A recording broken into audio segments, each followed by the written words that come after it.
Wee you. Okay. So welcome to part 3 of this thing. Oh dang. So my initial thoughts still stand. I really like the dialogue and such. Stuff like that. Yeah, I don't know what else to say, but I don't know, maybe we should explain why I'm actually streaming on Friday, not Saturday. So let's just go ahead. I got a lot more water this time. So here we go. Okay, actually I was supposed to save right here. But here we go. Actually, let me do this here. Let me pop out the chat real quick. You can't see it, but I can.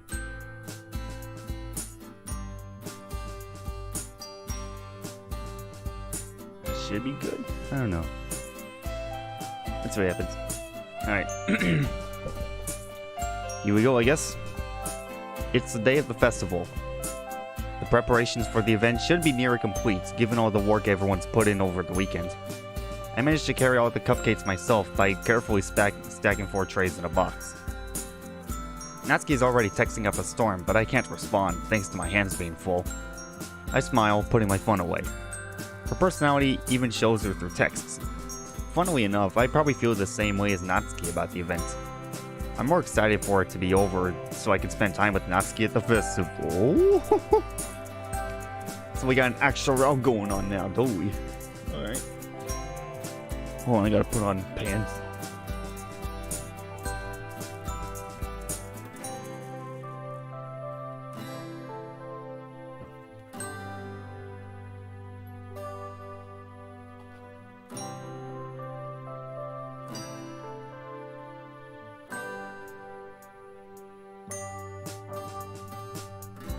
Alright, pants on. More shorts, but you get the idea, so. Gotta make sure my head's alright. But knowing Monica, I'm sure the event will be great too. It's been a while though. Where's Sayori? We're meant to walk together, but she's late again. I don't want to leave her behind, but if she takes much longer, I'm going to be late for school. More time passes, there's going to be a moment of decision soon if she doesn't arrive. Just as I'm getting ready to leave, I finally spot her, slowly making her way down the street.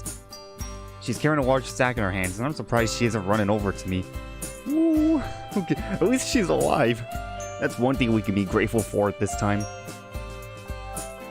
See, I'm surprised she isn't running over to me. Isn't she aware of how late she is? Sayori, where have you been? We could have been late for school. Okay. Let lots of water drinking commence. Ooh, I know, sorry. I am overslept again. Or couldn't decide what to have for breakfast again. She immediately pouts. You're such a meanie sometimes. Aha, you know my teasing is all good fun, right? At least in this mod, it's actually teasing and not almost borderline, what's the word for it? Bullying. Because that's the one problem a lot of people had with the initial game. Is that we're supposed to know that the MC is actually supposed to be like teasing her, like on the all MC's quote unquote bullying is just his way of teasing her. He's not trying to be rude. It's just it comes off as rude sometimes. I remember, I think in the Japanese version, his dialogue comes across as well more rude and more like bullying. I don't know. So I guess sometimes his dialogue doesn't translate well to other languages. So, but I like this mod in the fact that it's actual teasing, not on borderline bullying. So that's all right. She mumbles something under her breath. Of course. It looks like she's back to her normal self again. A definite relief. And it looks like she ain't dead now. I felt a little guilty in not spending Sunday with her, but then again, it was probably wise to give her space. Then again, Natsuki also needed help. I point to the sack she's carrying, which contains an assortment of colorful little gift bags. Oh, those are the gift bags you were working on over the weekend? Yep, I managed to get everything we need. Candy, quotes, and bookmarks. It was a lot of fun. Although it was kind of hard to stop myself from eating the sweets. And did you manage it? People would notice if a sweet or two goes missing, right? I can't help but laugh. That's such a Sayori thing to say and do. I'm glad you're feeling better today, Sayori. And I'm sorry if I was a bit too invasive on Friday. I just swore a lot, that's all. It's okay, Cassie, it really is. It's sweet that you are concerned. But yeah, I'm fine. It was just a little rain cloudy. I'm not liking that dialogue so much. Very ominous. So I don't think there'll be any, like... any blunt foreshadowing? Let's see. I don't know what's gonna happen. Although, I'm kind of nervous for the festival. Honestly, I don't blame you for that. It's kind of nerve-wracking, isn't it? I mean, I know how much it means to Monica, but at the same time, I didn't really realize how intimidating reciting poetry to a bunch of strangers can be. Yeah, it was all for it back in the club room, but now the actual day is here. She looks a little nervous. I reach over and give her a squeeze on the shoulder. What gesture is that? We'll be fine, don't worry. I know how much you like poetry, plus your poems are great. I just hope my own performance is up to standard. Oh, don't be silly, Casty. I love your poem, I just know it. I chuckle, admiring the definitive optimism that really makes Sayori, well, Sayori. Guess we'll find out, huh? By the way, are you doing anything after the festival? Anything fun? Nope, I haven't really planned that far ahead. I'm not great at doing that anyway. I'm kind of hoping we finish early so we can have the rest of the day off, to be honest. So what you're really saying is that you just want to go home and sleep, right? Oh, look at how many students there are. How many clubs are having fun there? Wait, what? How many clubs are having their own little event today? That was weird. What tactical way of topic that was. Our school is in sight, and there's a lot of students milling around. It's sort of strange to think that there's so many fellow students around, yet I've still been feeling so lonely. Or at least before joining the literature club. Ooh, new seed. Sayori's still ain't dead yet. Oh no. Okay. Times like these make me grateful that Sayori told me about it in the club in the first place. I don't know, probably quite a few. By the way, Sayori. What's up, Cassie? I just wanted to say, well, no matter how this festival goes, I'm very grateful you told me about your club and let me join. I've had a lot of fun so far. I scratched the back of my head nervously as Sayori looks curiously at me. I've never been good at expressing myself, and it probably shows. I guess what I'm trying to say is, thank you. It's been so fun being able to spend time with you again, too. It really takes me back. You don't have to thank me for anything, silly. I've enjoyed it, too. After all, it would be lovely if things would go back to how they used to. How they used to? What do you mean? Oh, nothing.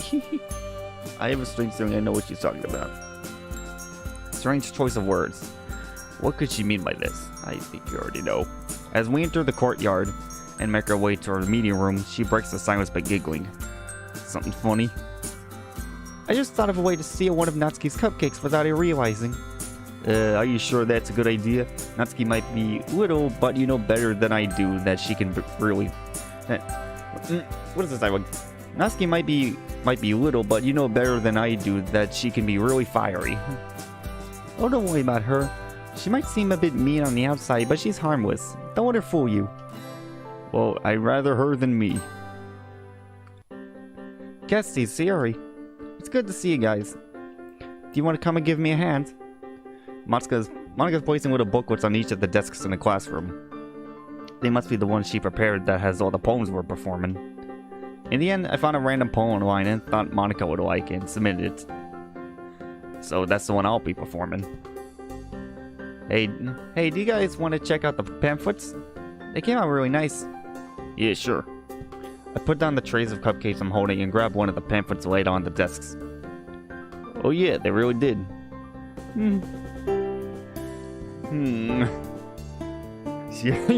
It's festival day. I don't know why it's so funny, right?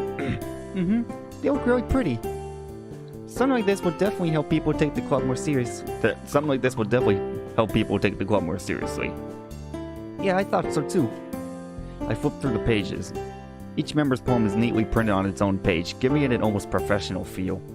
I recognize the girls' poems from the ones that are performed during our practice. Nothing special with Sayori's. Okay, there she is. Just then Natsuki bursts into the room, her school bag swinging wildly. Iri trails in behind her, carrying a rolled up banner and also a large duffel bag. Why am I smiling so much? Alright, it's festival time. Why you guys got here before me? I thought I was pretty early. I'm sorry for being the last one here. I'm glad that some preparation is already underway, though. It should take less time It should less time to set everything up this way. Yeah, let's work hard together, everyone. Cassidy! Oh no. I jump with a sudden outburst. Yes? Where are the cupcakes? Don't tell me you forgot them. Isn't it normal to be scared by a tiny underclassman girl? I mentally shake myself. I really gotta get it together. Underclassmen, aren't they all supposed to be the same age? I really doubt she was held back a year. They don't explain anything like that in the original game.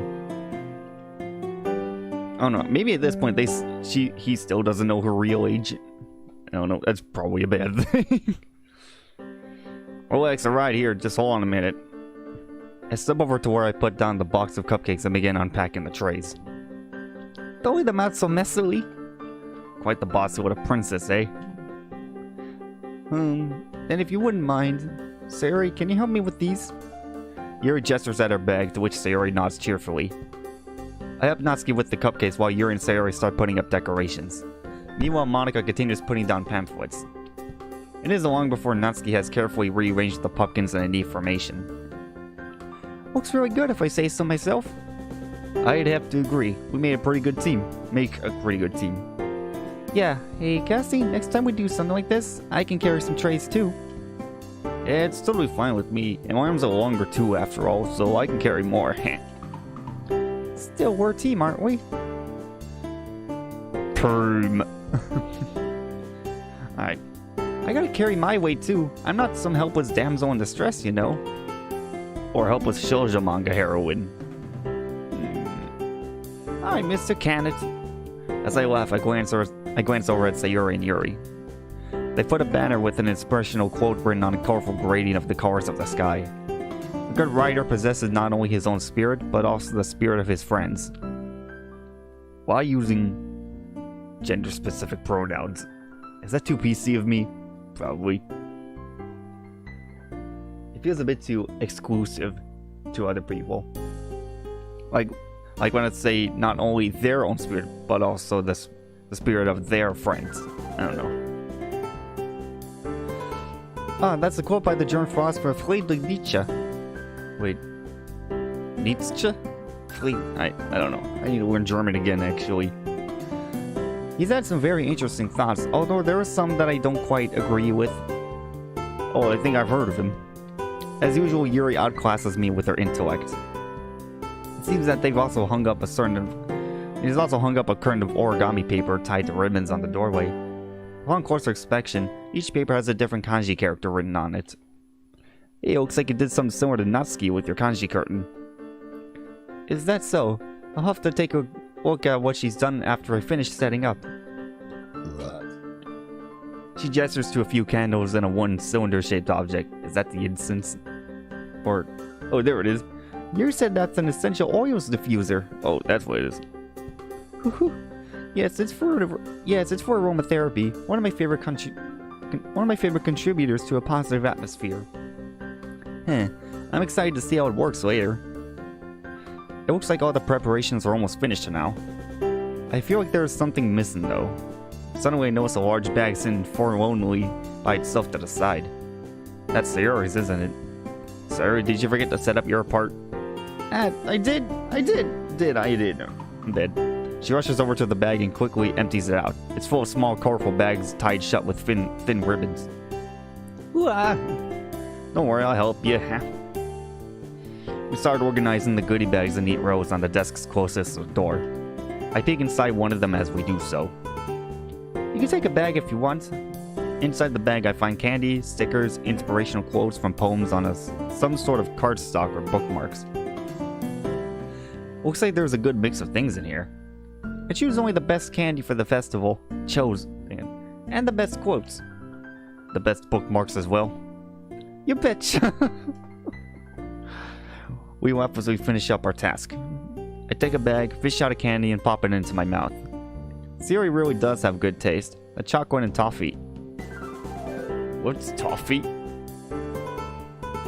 I don't know. Help me. It's up. Why am I so uncultured today? Why? It seems to melt in my tongue. Can I have one too, Casty? I can't really resist those puppy dog eyes. Thanks, you're the best. Ooh, dang. Actually... How'd they get this? By the time we finish, it looks like everyone else is done too. This is actually some pretty decent atmosphere, and right now it's very bright in my room. Like, what? I don't even know what the temperature is outside, like 92? I was actually supposed to go to work. I was actually supposed to do some family matters today, but got canceled last minute. But at the very least, I can be here streaming this game, because I actually like playing this game. The cast room is now darkened and lit up by an ambient lighting of the candles. The delicate floral scent wafts through the air, courtesy of Yuri's essential oils. Sayori and I head towards the other three girls, who are huddled near the front of the classroom, murmuring to each other. Is it about time to start yet?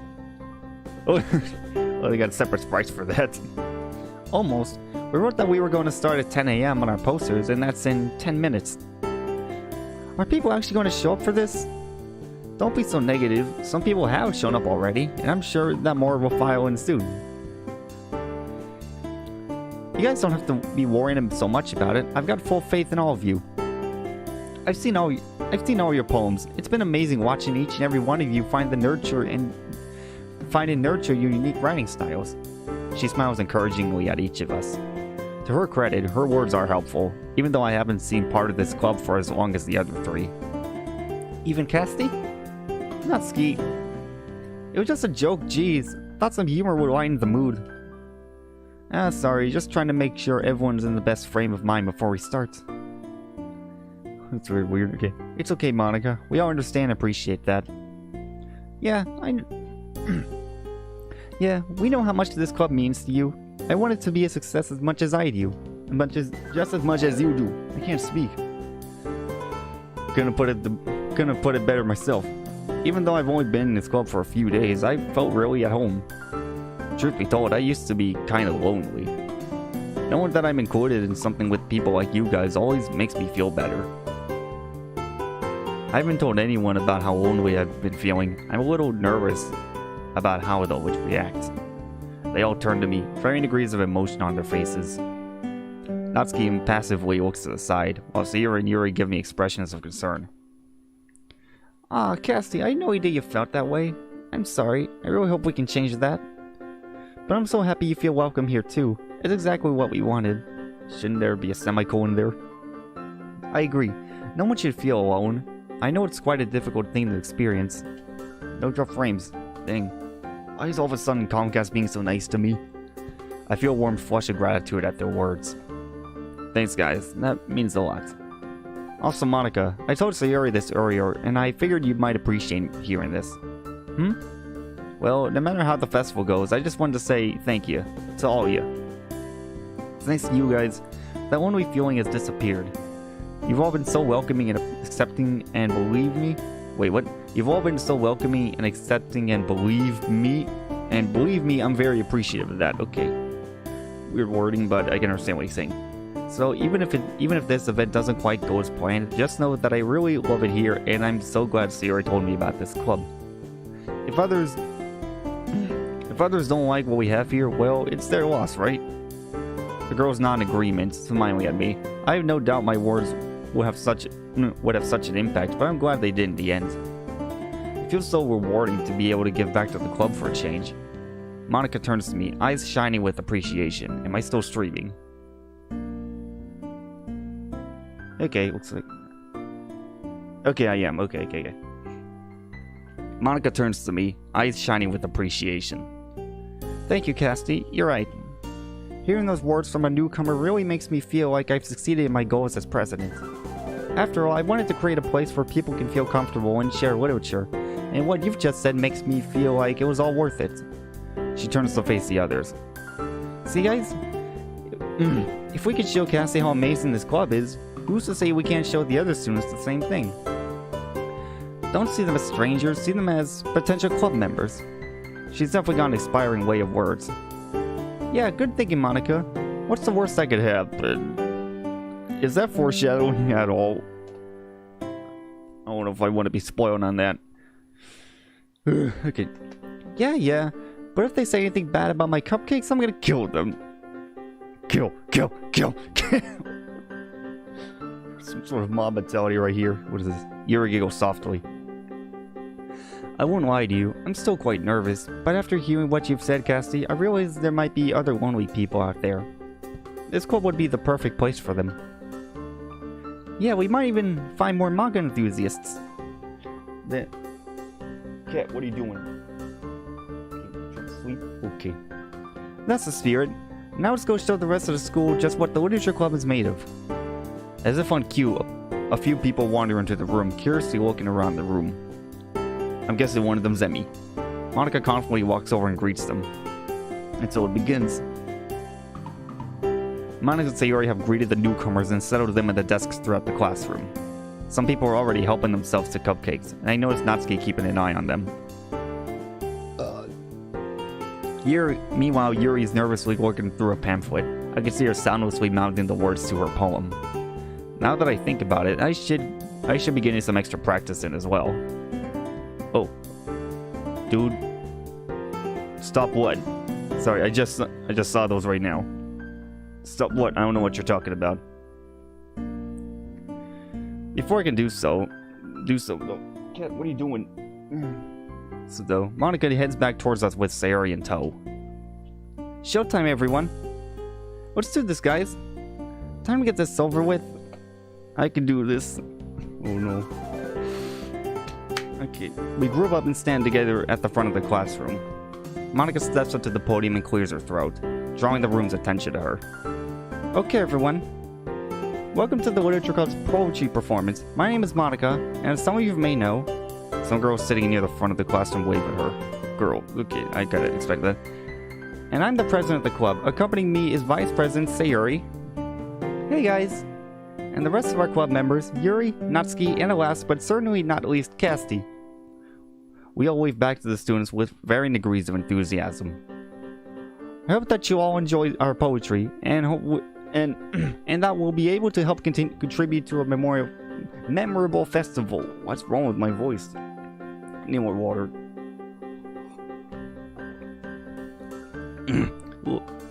Literature is amazing in this ability to connect us. I can't. What's wrong with me? Literature is amazing in its ability to connect us to the human condition, and we really hope that this event will help encourage others to start participating as well. Our club will gladly welcome any new members, from those who love words and writing as well, to anyone who's simply just curious and wants to learn more. After the scheduled performances, we'll be opening up the stage for anyone else who wants to perform, so don't be shy. And now further ado, I'll be starting with my poem, The Way They Fly. Sayori, Natsuki, Yuri, and I head off to settle down the frontmost desks, saving the seat at the end for Monica. She stands there, alone yet still radiating confidence. After flashing a smile and winking at us, she begins. Each word is crystal clear and it exudes emotion. Somehow her recitation is even better than it was only a few days ago. She must have practiced hard to try to achieve perfection. The classroom is silent at first, drinking in her words. After a few moments, however, some whispering starts up in the back of the classroom. I guess that's inevitable, but it still doesn't make it any less annoying. I exchange a look with Natsuki, who rolls her eyes at the disruptions. Sayori pats my head and gives me an encouraging smile. She's comforting as always. As Monica's poem progresses, more and more people wander in. Normally this would be a good thing, but they're making a lot of noise. Thankfully they simmer down before they realize Monica's speaking. But the damage has already been done. What? She reaches the end of the poem, the last few words resonating in the classroom. A round of applause fills the room and Monica beams at everyone, patiently waiting for them to finish. Thank you for listening, everyone. I hope you enjoyed my poem. I'm reading it correctly, I'm sure. I hope you enjoyed my poem and that it gave you a flavor of what this club is like. For the newcomers, welcome. We're just in the midst of showing you all of our poems. For the benefit of those who have just joined, she quickly reintroduces everyone. Anyway, up next is Natsuki. Take it away. Natsuki stumbles slightly as she makes her way to the front of the class. I guess the nerves are really getting to her. It doesn't help that someone I know this is a real word, but I don't know if I want to say. Okay, I'm just saying it. It doesn't help that someone sniggers, causing her to turn to glare at them. Sayori seems to notice too, as she hastens to shoot Natsuki a reassuring smile. Natsuki stands at the front of the classroom with her poem in hand. Slight traces of irritation still visible on her face. Anyway, so my poem's called Jump. She takes a deep breath and begins her recital. Just as I was hoping, she's able to interject her trademark bouncy style into the performance, bringing the words to life. She doesn't quite radiate the confidence Monika did, but her unique style shines through, giving the poem a flow of rhythm. While simple, it's effective. Okay. I swear, so many noises today. My heart sinks as I start picking up on the newcomers having their own conversation in the back of the room. I'm met with a surge of anger. How could they be so inconsiderate? It's clear that they aren't paying attention, and from the pause and change in Natsuki's tone, she clearly picked up on as well. Is she gonna lash out at them? I wouldn't be surprised. Why can't they just save their stupid, selfish conversations for after our performances? Our poem comes to an end, but unlike with Monika's, there's a slight awkward moment of silence. Once again, there's a round of applause, but it's clear that the audience's engagement isn't quite as strong. Oh no. I have a feeling she's gonna snap at them. Oh! Almost a jump scare right there. Great performance, Natsuki. I really like the rhythm of that poem. Natsuki forces a smile and makes her way back to her seat. It's clear that she's upset. Anyway, our Vice President Sayori is next to perform. Hi everyone, I hope you like my poem. She cheerfully skips up to the front, poem in hand. As she turns to face us, she looks a little nervous, fidgeting slightly. Sorry, I'm a bit nervous. Where's the music? Okay.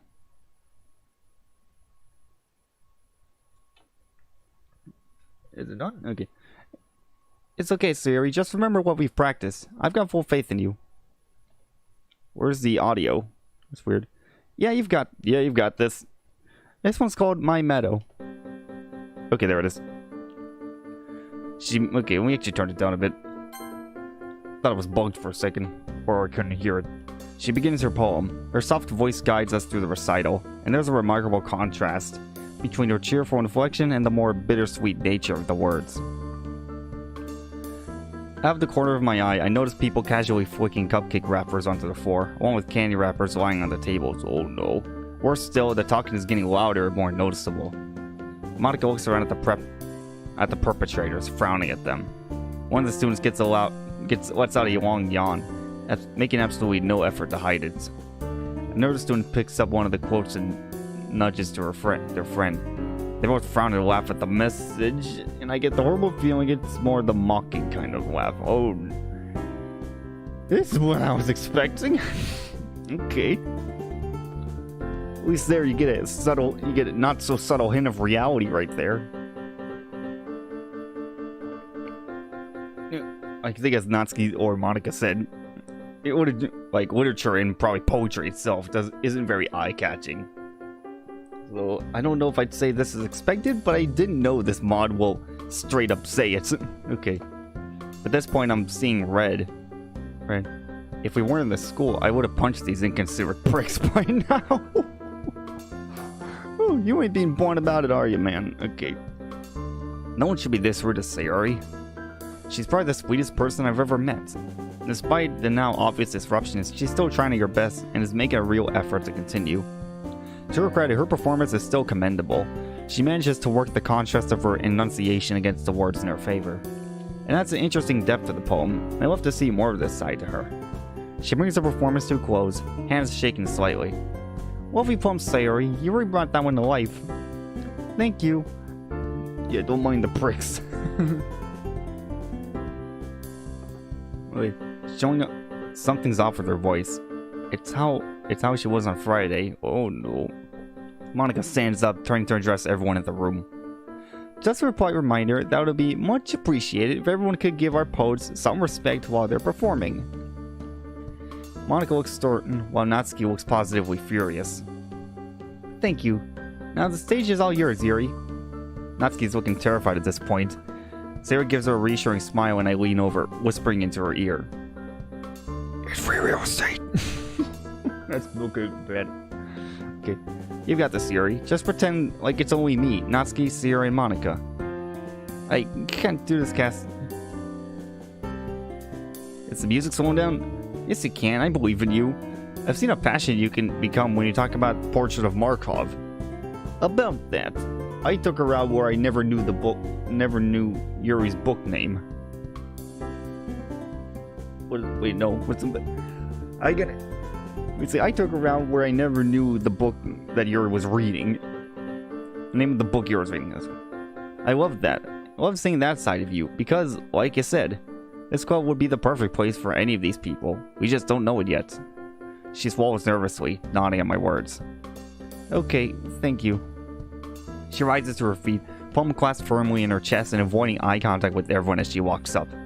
Her eyes flick up to glance at the classroom when she gets on stage, although she quickly ducks her head back down to look at her poem on the podium. This one is titled, After Image of a Crimson Eye. Her voice quivers as she starts, but unlike her recitation a few days ago, the meek and trembling version of Yuri remains well into the poem. Oh no. She determinedly forges ahead, but I can tell that she's not enjoying it in the slightest.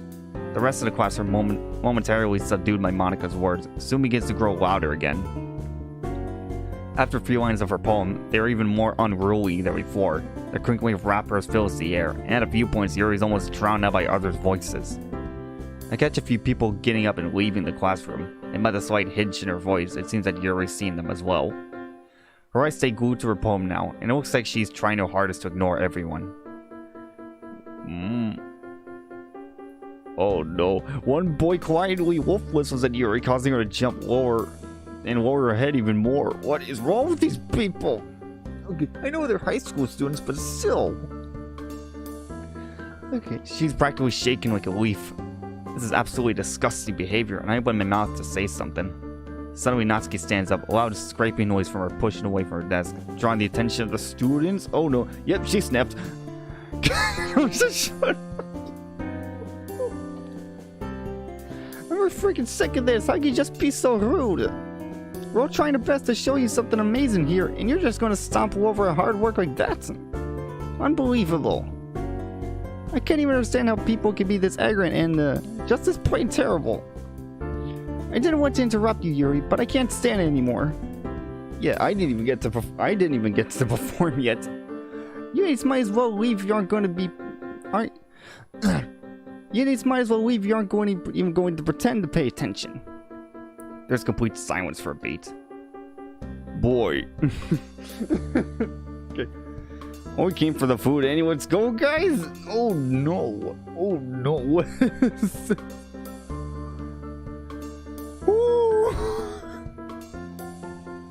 Oh no. What is this? Okay. Once this boy speaks up, he begins to lead his friends away. One by one, more students start to follow them out the door. I throw a panic looked over to Monica, who's holding up a strange, stiff expression on her face. Looks like she's struggling to stay calm for everyone. After a few moments, there's barely anyone left. Yuri, meanwhile, quietly begins speaking again, but her voice is barely audible. There's just a stifling silence accompanying her words. When she finishes, a weak smattering of applause sounds from the few who are left.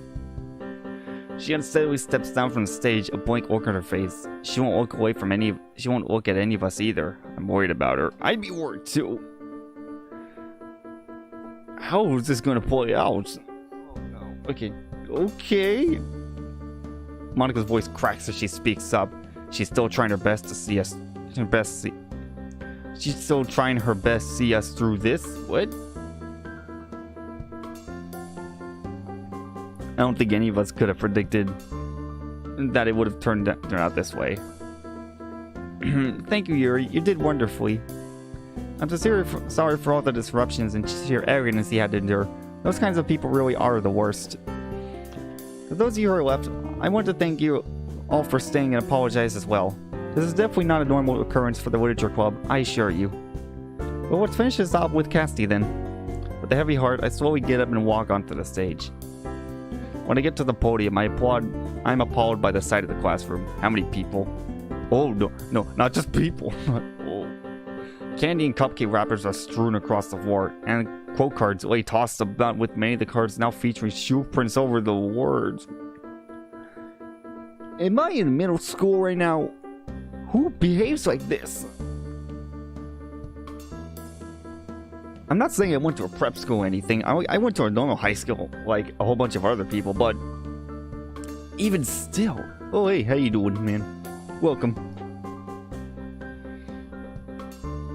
You just missed the very interesting experience I had to go through. Hey, how you doing? Okay, I went to a regular public school, and even then, no one acted like this. Like, even in my school, people knew how to be regular human beings. This is just appalling. The remains of goodie bags are left ripped apart on desks. Even the kanji curtain looks tangled up and messy. What? The only students left are the ones who waved to Monica at the beginning. Yeah. Okay. Did the person write this sure he wasn't writing this as if he was in a middle school or something? Because middle school kids will act like this. I'm sure of you of that. But high school students? That's pretty likely. Like, maybe freshmen. Like, who knows? Maybe the kids... like, I know the situation ain't real and this isn't canon, but still, I'm infuriated for them. This is what Yuri had to see when reciting her poem. No wonder she didn't want to look up and face those people. Can I really do this now? How are the others able to finish their poems? I look at the clock. Only 10:20. It's really only been 20 minutes. Or you... I take a shaky breath, I begin to speak. Hey everyone. Message retracted. Like, okay. I'd like to take a second to apologize as well. Both to those checking out the club today and to those who are already in it. But despite everything that's happened, I can say I'm glad I joined since I got to meet so many amazing people. I believe that you guys will love it as much as I did too. Anyway, I hope that you'll all enjoy Acquainted with the Night. Wait, I'm actually giving the name of my poem. Alright. I'm taking the Natsuki route. That should... Wait, yeah, I'm taking the Natsuki route. That kind of poem name would be more... would be more attuned to Yuri stuff. I don't know. I ain't gonna judge it too hard. I start reading, and I'm struck once again by the beauty of the poem.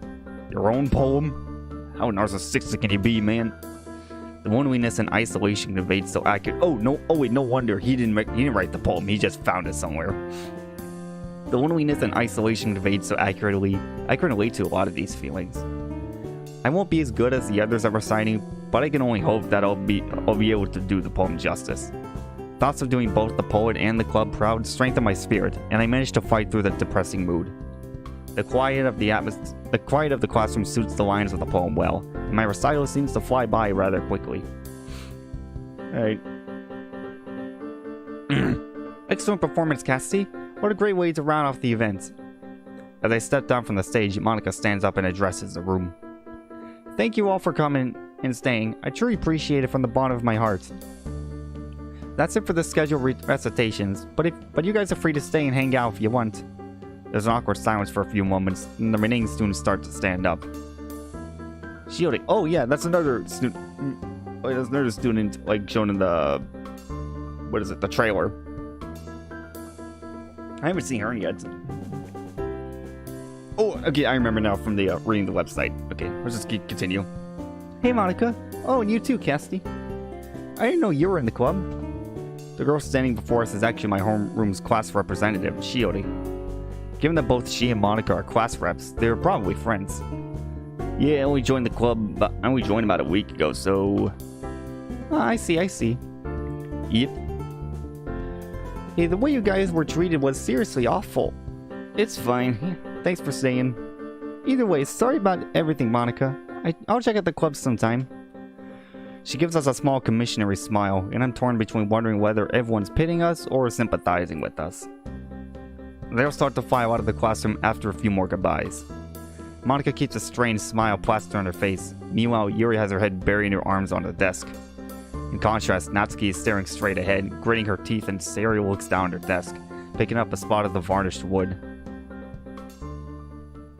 Oh, dang, they drew this out too. Oh, at least we get a much better representation of what's actually happened. To say there's a tension in the air would be a massive understatement. Oh no, what is this? There's silence in the room, made worse by the sense of awkwardness. No one knows what to say. No one expected the festival to end this way, and the impact is hitting us all. So that could have gone better. My attempt at humor falls flat, and I immediately regret speaking. Natsuki gives me a dirty look, but Ziri smiles wanly. Wanly? What is this language? Mio looks like Monika's face has finally fallen. I don't understand. Where did it go so wrong, guys? We spent so long preparing for this, and after all our efforts... For the first time, that outgoing confidence Mata always seemed to radiate has snuffed out. She clearly cared a lot about this event. I feel awful for her. I feel awful just reading this. I know, I don't get it either. I thought you guys all did such a good job as well. The decorations, the recitals. I'm sorry, Monika. Don't worry about it, Casti. It's not like it's your fault anyway. She smiles weakly at me. Glanced around, I noticed that Yuri and Natsuki seem particularly upset, with Yuri looking absolutely dejected and Natsuki steaming mad.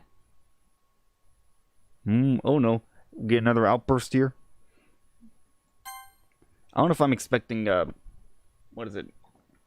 I don't know if I'm expecting a choice soon. But let's see what happens. This is your fault, Monika. I told you this was a stupid idea. None of us were even that comfortable with doing this in the first place. Now look where it's landed us. Excuse me, my fault. You all agreed to this. Pardon me for even thinking it would actually go well. What's so wrong about that? We agreed to do it because we felt like you were forcing us. I was really hoping this wouldn't happen. Given everyone's low moods, an argument is the last thing we need. I didn't force everyone, Natsuki. You know how much this club means to me. I was just excited to show what we have to the rest of the school. Wait, I was excited to show what we have to offer to the rest of the school. There's even some complete words missing. Yeah, because that was such a good idea, wasn't it?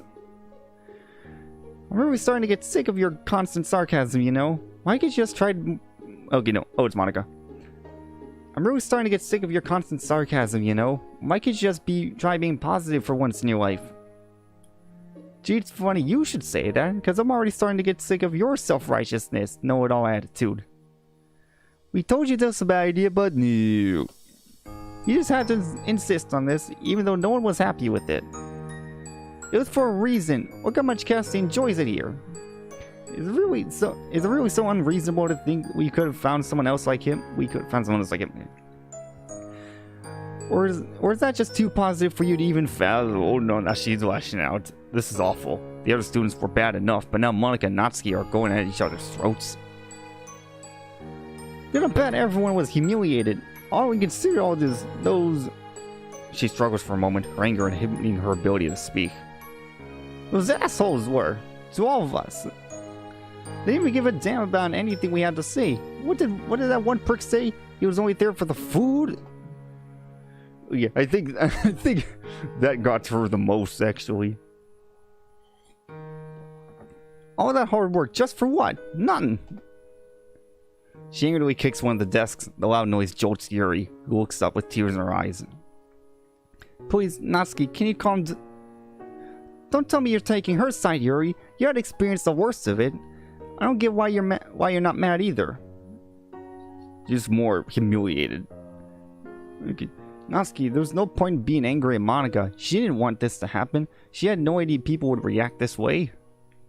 It's bad enough that the students were rude, and I really don't like fighting inside the club itself.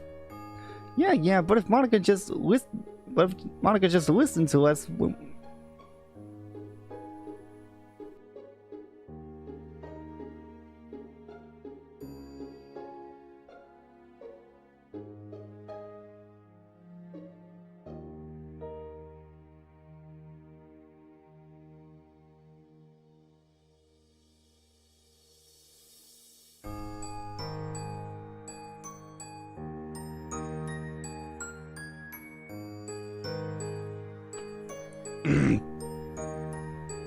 Can I go one stream without someone barging in? Okay, at least I got food. So that's something to help with my throat more too.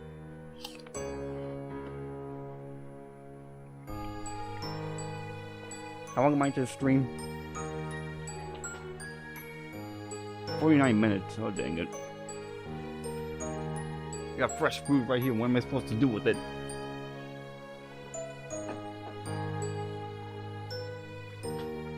Alright, screw it. I'll have to eat it later. We'll try again. Yeah, what if Monica just listened to us when we said we weren't comfortable with the whole idea? This would have never happened. Monica sighs. This is the kind of conflict she generally leaves for Sayori to deal with. Where is she even? But in this case, Sayori looks too distraught to intervene. Look, what you're not understanding is that sometimes you just have to take risks. Sure, this didn't go well, but there was always a chance it wouldn't have ended like this, and we could have had new members. She turns to me. I mean, you of all people can understand that for the best, right, Casty? You made the choice to come here. Look how much you enjoy it. Oh, don't you try and suck up to him, Monica. Face it, you never listen to us, your club members, or take our opinions into account. Tell me I'm not alone in thinking that, Casty. Oh, great. Now I have to choose a side.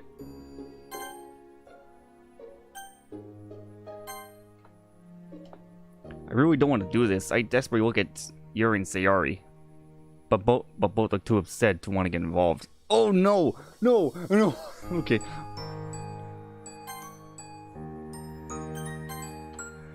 Oh no! Okay, let me go back to the history, because I swear if there's a giant, there's actually a giant decision. Let's see. You never listen to us club members or take our opinions into account. So do I want the pure? Okay. So are there? I don't know if I'm thinking about this too hard, but are there variations of the Natsuki route, or is there only one real version? Because if there is, if there are multiple versions of the Natsuki route, then I'm guessing picking this one will lead me to another type of route, while this one will lead to another.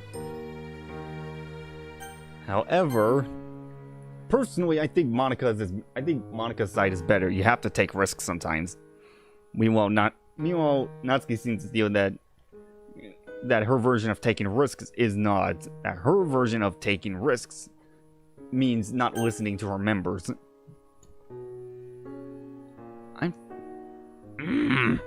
Well, I saved, so I'm going with my actual personal decision. Something tells me this is going to make me very unpopular with Natsuki. I brace myself for what's going to come next. I'm already regretting this. No. Again, I saved, so I'm not gonna say if I like the answer, I'll just go back, but what's the point of saving anyway? Natsuki, come on. You know better than I do that Monica loves this club. It's only natural she wants to share it with the rest of the school. Ah, seriously? You're actually taking her side? I can't believe this. No, it's not like that. I'm not taking her side. It's just what? That's exactly what you're trying to do, Casty. Don't try and backpedal. Natsuki, that's not what he was going to say. He just... Oh, of course you're jumping into his aid. Showed up, monk. What? Monica looks furious, and for a moment I think Natsuki has finally gone too far. Okay, maybe I should have taken her side. She closes her eyes and takes a deep breath, evidently trying to contain her anger. Jeez, Natsuki, don't you think that was a little out of order? You didn't have to shout at her. What do you know? You haven't even been here for 5 days. Why is everything making me out to look like the bad guy here? Because probably you're the one who... No, probably because you're the one who asked out at Monica. Remember when Monica said she'd make sure people weren't going to be rude during her performances? Well, congratulations. I'm sure she did a fantastic job with that. I mean, it's not like anyone whooped with you or anything, was it? Some enforcer you were. I guess that's another thing. I guess that's an actual complaint. She couldn't. I don't know. I think I consider it an actual complaint. She swore she was gonna keep order in the club room, and that's what happened. And she only said, like, please quiet, and that's pretty much it. Her bit of sarcastic tirade continues on, each point worsening the atmosphere. I'm the only one who can see this for what it is. It's just Monica trying to use the club to burst to popularity. And it sickens me. You think we're all just, what, some sort of pawns for you? Explain why you didn't even consider how what did we all were to do this, or why you let anyone just walk over us. Natsuki, you're just being ridiculous now. Why would they want to hurt all of us? It's not exactly been easy on me either. Natsuki lets out a snort of derision. Us. What are these words? Do I need to bring out my dang phone again?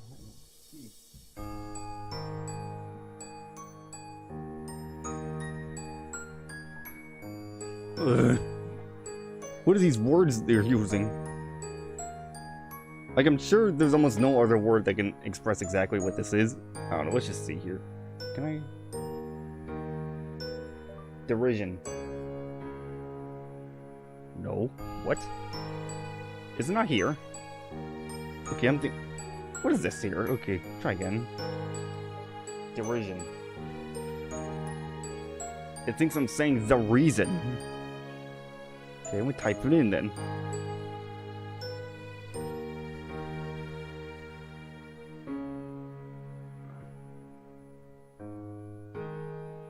Okay, it's a real word. Why isn't it detecting it? Yeah, I was saying it right. That's weird. Okay.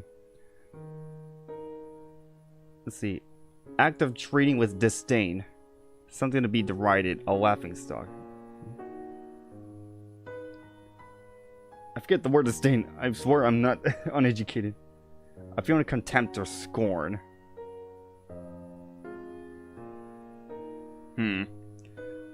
It's sort of diversion. Okay, so... Cat, what are you doing? Why am I have to do this? I think... Did I pick a bad ending? You? And what you of all people would know about life being hard? Monica blinks. Looking like she's been slapped. It's easy for you, Monica. With the role as the queen of the school, everyone liking you, all that crap. You've had such a perfect life and all. Never having to defend your interests. Never having anyone ridicule you for the things you like. Should I just pick the other option?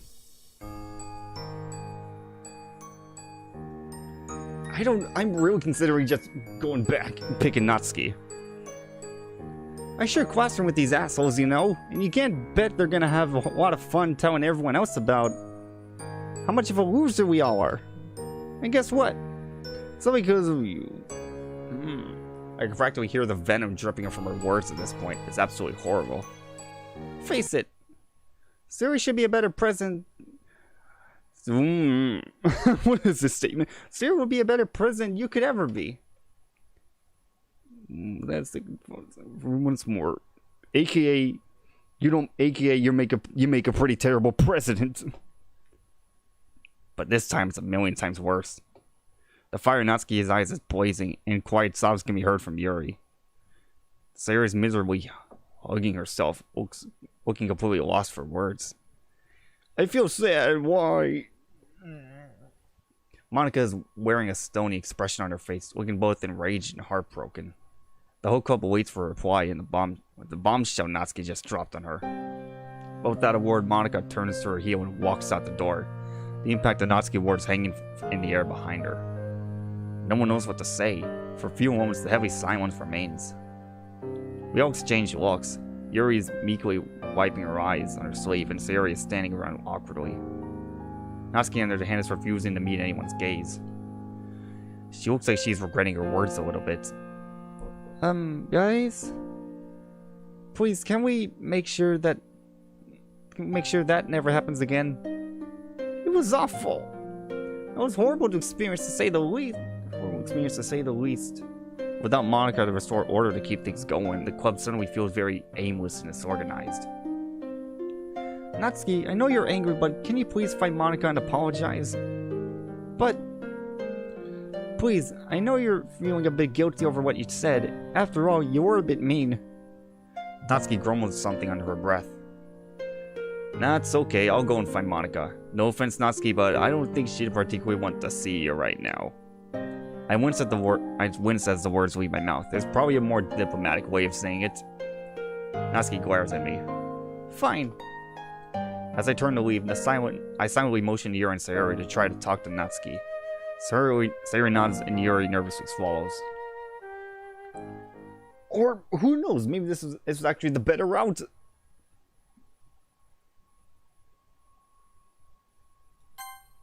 No. Huh, I'm very... Okay. We'll keep going for like another 10 minutes. If it doesn't... Okay, screw it. We'll keep going for another 10 minutes. If it doesn't lighten up, then I'll just go back and pick Natsuki. And side with Natsuki. Now, where'd she go? She would probably want somewhere quiet where she could be by herself, right? Which rolls out the classrooms, the courtyard, and the cafeteria. The only two places coming to mind are the girls' toilets or... The only two places coming to mind are the girls' toilets or... the rooftop. Well, I'm hoping it isn't the girls' toilets. I make my way over to the staircase that leads to the top, thinking about how this conversation is going to go. Thinking all these new scenes, it actually feels like I'm in a school. Will she even want to talk to me? She didn't say anything as she left. Was she that upset? Although, given what Natsuki said, I really wouldn't blame Monica. Guess there's only one way to find out. Please tell me there's a fence on the roof. For you know what. There's a door at the top of the stairs which opens out to the rooftop. Shouldn't that be closed? I don't know how Japanese schools work. Let's see, brace myself. I put my hand on the cool steel door handle and push the door open. So, obviously, Japan has a giant suicide problem. I know that. Usually, like, when you see scenes of Japanese schools, like when you see roof scenes, if you see scenes that usually take place on a roof, you usually see a fence. You usually see like a 10-foot fence surrounding the whole roof. Usually that's to prevent kids from gaming themselves. You know what I mean? So now I'm thinking, instead of just putting up a fence, could the staff just keep the door locked or something like that? I don't know. I don't know Japanese culture that much. Even though I wouldn't be saying I've studied it for years. It's just more I've been appreciating and admiring it from the sidelines and slowly picking up rather subtle stuff. Bracing myself, I put my hand on the cool steel door handle and push the door open. Yep, there's the fence! Man, the view up here really is something. I shiver as the wind cuts through my blazer. It's a cold and desolate place, a fitting setting for what just happened. I look around and there she is. Leaning slightly over the barriers of the edge of the rooftop, face turned away from me.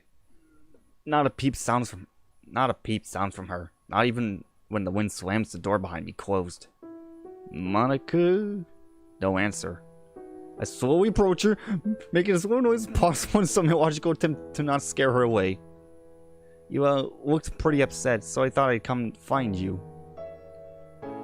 I trail off, mentally berating myself for how weak that must have sounded. Edge of the barrier. I do not like those words. Move up here. She stays completely still as I sidle up to her side, leaning on the railing so that I can see her face. I don't know what I expected, but her expression is oddly calm. No, Monica. Did I pick the bad end? Oh no, beautiful view, isn't it? Yeah, you can say that. Is that the reason you came up here? It's part of it. On days like this, the wind and the eternally stretching blue sky make me feel like I can go anywhere. It feels freeing. There's something comforting in the possibility of getting swallowed up by that blue. Being able to simultaneously take control and lose control. Monica, okay, no, please.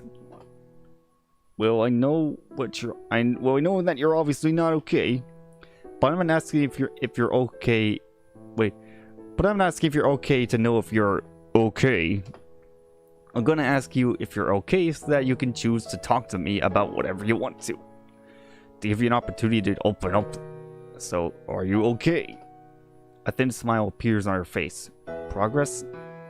That's sweet of you, Casty. To be honest, I didn't expect you to have any tact at all. Me neither. Did you expect that I'd be crying up here? Contemplating suicide or something? Well, we got the fence over there, so that rules something out. Don't worry. I wouldn't do it just because of the festival. Well, I wouldn't blame you if you wanted to cry it out. You know, I actually thought that I would cry at first. But maybe I'm all cried out. I guess I've come to terms with all the things that Natsuki said already. She said such weighty words so casually. What Natsuki said wasn't true, Monica. I think that you're a fantastic president.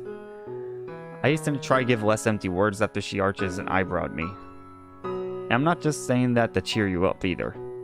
Remember what I said to you before the festival, during your little pep talk? She faintly nods. Well, I'm not gonna reiterate it anyway because it's important you're aware of how much I mean it. Thank you for everything. You took me in when I really needed it. Remember how I said earlier that I've been feeling lonely? She nods again. Well, that's how things have been for me recently. I haven't seen much of my parents lately, and most of my days I'd spent alone. All of that changed when I joined your club. You were all so friendly and welcoming. Not once did you ever turn me away because I wasn't a poet. I mean, between you and me, I know my poems weren't the greatest. You have a lot of potential, Cassie. I did like your poems.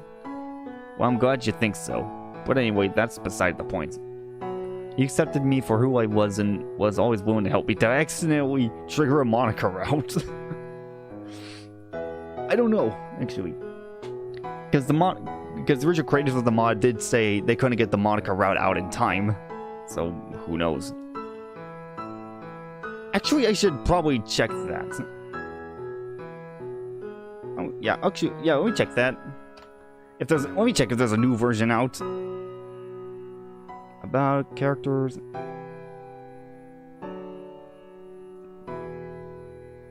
Okay, no. Oh, okay, I still have the most recent version. That's good. Very good. Okay. And more importantly, you've created something that 3 other girls hold dear to their hearts. Definitely the sign of a good president, if you ask me. Monica looks down for a moment as if composing herself, and then meets my eyes for a smile. Thank you, Casty. It really means a lot. Like I said earlier, hearing all of this from a newcomer really does make me believe I've hit the goals I set for myself. All I wanted was to create a little haven that people could call home, no matter their writing ability. Well, take it from someone who joined only a few days ago, then you've definitely succeeded. Also, had you not made the club, I would have never gotten to meet Yuri and Natsuki, or been able to hang out with Sayori again. Or would I ever gotten to get to know you better, either, and that would have been a real shame. I playfully nudge her, receiving a nudge back. This past week has probably been the happiest I've ever been in a long time.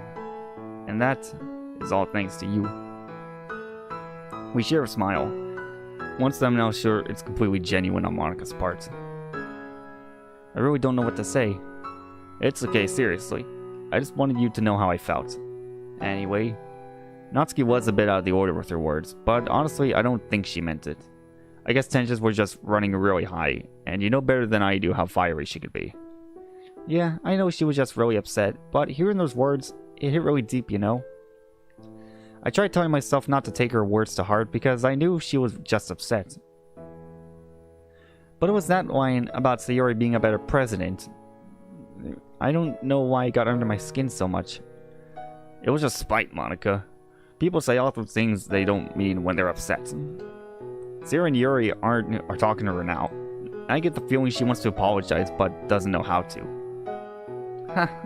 Well, that's definitely something Natsuki needs to work on, by the way. By the way, thank you for making the efforts to find me. It really means a lot. It's only struck by the situation I'm in. Here I am, alone with one of the most attractive popular girls of the year, having a heart-to-heart. Probably a situation most of the other guys in the school would kill to be in. My face heats up a little as I process the heartfelt, rather vulnerable scene we're both in. Hey, you're welcome, Monica. Nothing to thank me for. I sheepishly scratched the back of my neck. We should go and find the others, though. Don't want them to worry or anything. We stand up and make our way back to the door. I hope so. It wasn't exactly nice to be told you have a... It wasn't exactly nice to be told you have a perfect life and that you've never experienced any difficulties. As we make our way back to the club, I just hope Sayori and Yuri were able to talk some senses into Natsuki. Excuse me. The last thing we need is another argument. She's silent as we wordlessly make our way back to the classroom. We finally arrive. I squeeze her shoulder as she takes a deep breath and walks in. They still didn't clean up anything. Ah, they're back. Sayori and Yuri hurry over to us, looking worriedly at Monika. Meanwhile, Natsuki remains standing off to the side by herself, arms folded. Hey guys, I'm alright, really. Taking some time outside helped clear my head, and I'm feeling a lot better now. Not to mention, Cassie was a real help too. Oh no. I'm relieved. It was a frightening prospect to consider losing our club president. Yeah, and now that everyone's calmed over, we can talk things out. Natsuki, why don't you come join us? Yeah, fine. She drags her feet as she makes her way over to us. I notice Monika fidgeting with the hem of your skirt and smile reassuringly at her. Okay, so I'm here. Natsuki's eyes dart up to me and Monika's for just a second. So, yeah. There's an awkward silence as Natsuki's voice trembles away. Sayori raises her eyebrows at her, causing the smaller girl to return with a glare. I think what Natsuki means to say is that she just said all of those things in the heat of the moment. A crime of passion, as it were. Hey, geez, I can speak for myself, okay? She says that, but... Alright, I'm just gonna get this over with. What I wanted to say was that I didn't mean it when I said you were a bad president. I mean, I guess it's pretty clear that you care a lot about the club. Sayori nods vigorously at her, egging her on. Just that those jerks pissed me off so much that I blurted out random things and needed to vent. Well, I won't lie, it does seem like you always get special treatment because you're so popular, Monika.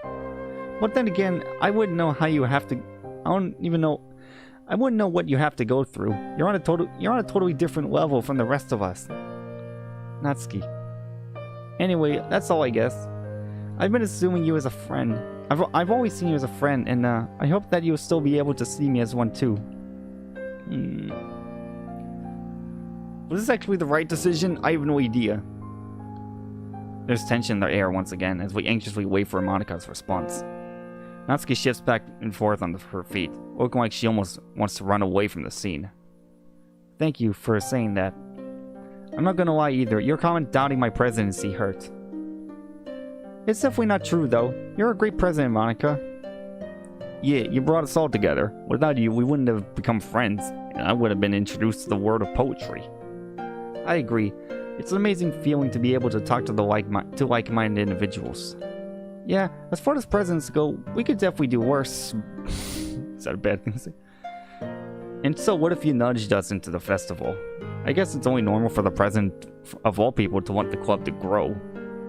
Ha, thanks guys. I guess that after all of that, I have no choice but to escape Natsuki's apology, huh? Accept. I mean, it'd be real great if you could. That's certainly an understatement. We all turn to look at Yuri, surprised at the glimpse of a human side to her. Did I just say something strange? Oh, Yuri, you're so funny. Eh. I let out a breath I've been subconsciously holding. It seems like everyone's turned out well in the end, or at least as well as they can, given the circumstances. Okay, everyone. And with that catchphrase, everything seems alright in the world once again. I totally forgot to mention this, but we still need to clean everything up. I'm sure that with all of us working together, though, it won't take that long to do. I'm assuming everyone's just going to skip the festival and go home after this. I'm pretty tired after all the stuff that just happened. As am I. Same here. I wish I could leave too, but I have a shift in my class's cafe after this. It's alright though. Everyone get moving then, so you can all go home. Everyone starts cleaning up the room, myself included. Yuri and Natsuki start packing up the essential oils set up in the cupcake trays, respectively. Meanwhile, Sayori, Monika, and I pick up everything left on the ground and desks.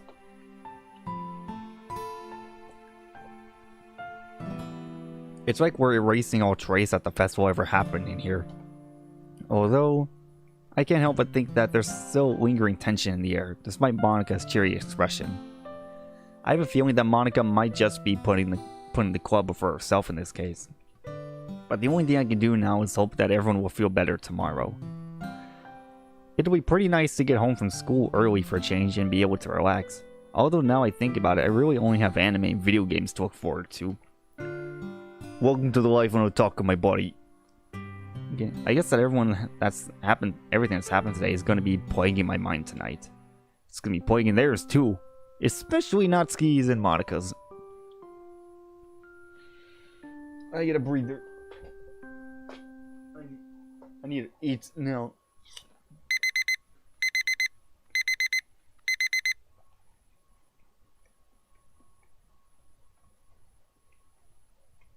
Hold on. Hey, Cringe Squad, how you doing? Boy, didn't you miss something? We're officially past the festival, so that's a cool thing that happened. No Sayori's hanging from nooses. No Monica's glitching out. No Yuri stabbing themselves. It's all good in the world, I guess. Somewhat. Morning already? I groan as I fumble for the alarm clock. Man, I just feel like sinking to the depths of my bed. Is it natural to feel this tired after waking up? What's the time anyway? 10:30 a.m. Yep, you're... What is that? 2.5 hours late? Holy crap! I've already pretty much missed the first 2 classes. Wait, 10:30? If you're in my school, you would have already missed the first 3. Dang. Should I even go to school today or just cut my losses and skip? Oh no! Go to school. Go to school. Can at least you can get partial attendance. A fierce battle rages within my mind as I lay there. But after a beat, I leap out of bed and begin throwing on my uniform. I don't even want to go to school, but I strangely feel compelled to stick to my everyday routine. Guess Mom really trained me well.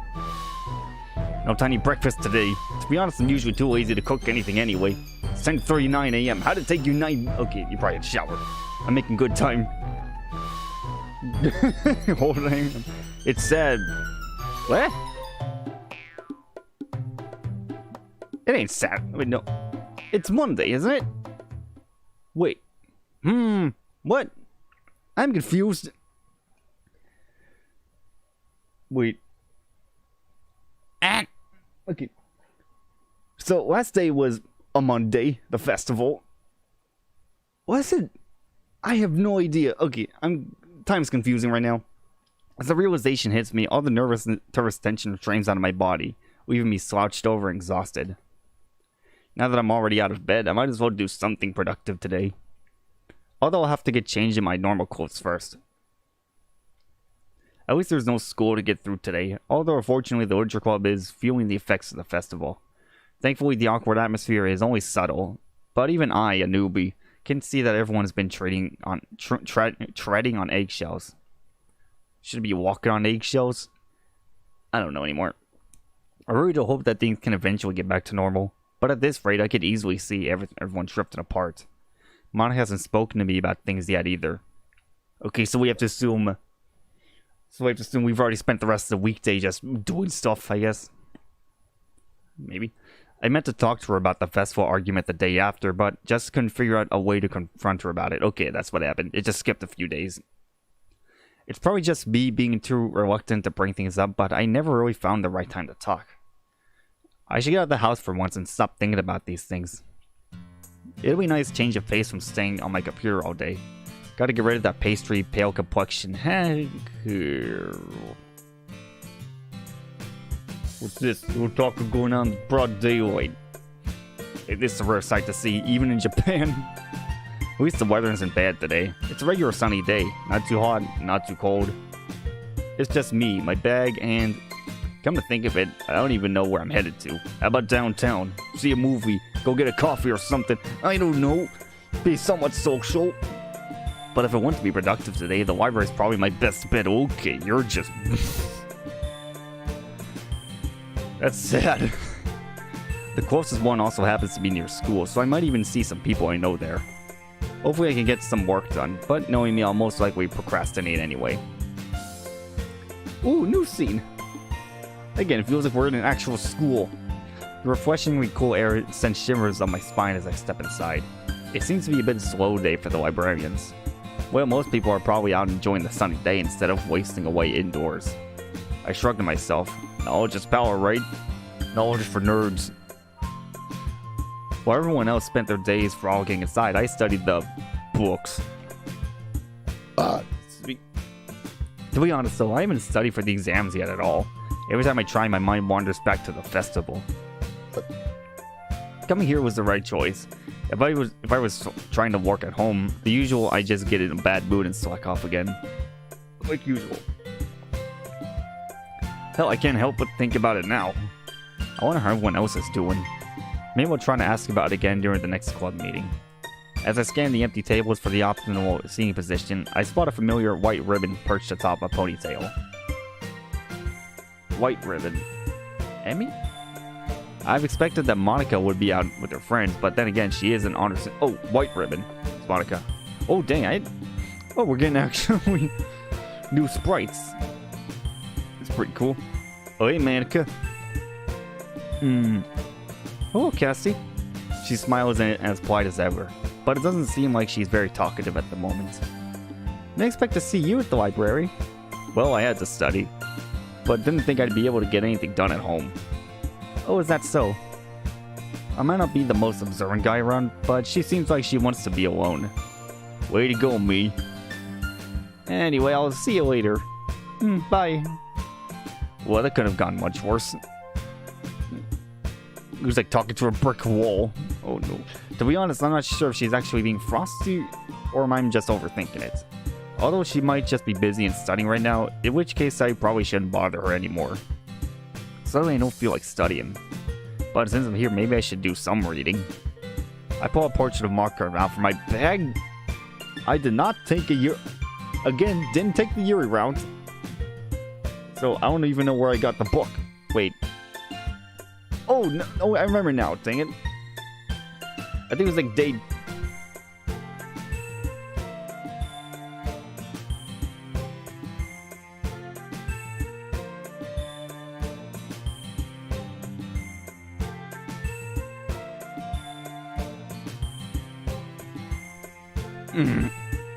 I pull a portrait of Markov out from my bag. I quickly flip to where I left off last night and begin reading. It's really quite a captivating book. If all the novels Yuri reads are like this, then I can see why she'd be able to so absorbed in them all the time. Although I can't help but feel the itch to read manga in the back of my mind. I don't even remember who that is. It's like an addiction at this point. I can't help but prefer manga to prose novels. I'm in the middle of a chapter when I feel a tap on my shoulder. Oh, there she is. Oh, hey, Natsuki. She wears... What's up? Not much, just doing some reading. Huh, I've expected you to be at home playing video games. Nah, that's my plan for tomorrow. Natsuki chuckles. Now, what are you doing here? Oh, just checking this out. Natsuki holds up the novel she has in her hands. Red on Rod. Yeah, I used to... Why am I getting immediate Catcher in the Rye vibes for the name of the book? Trash literature, please. Please, high school teachers, give us a better book to read than Catcher in the Rye. Yeah, I used to read that. Really? Yeah, I actually have the first couple of volumes at home. Well, this is only the first one.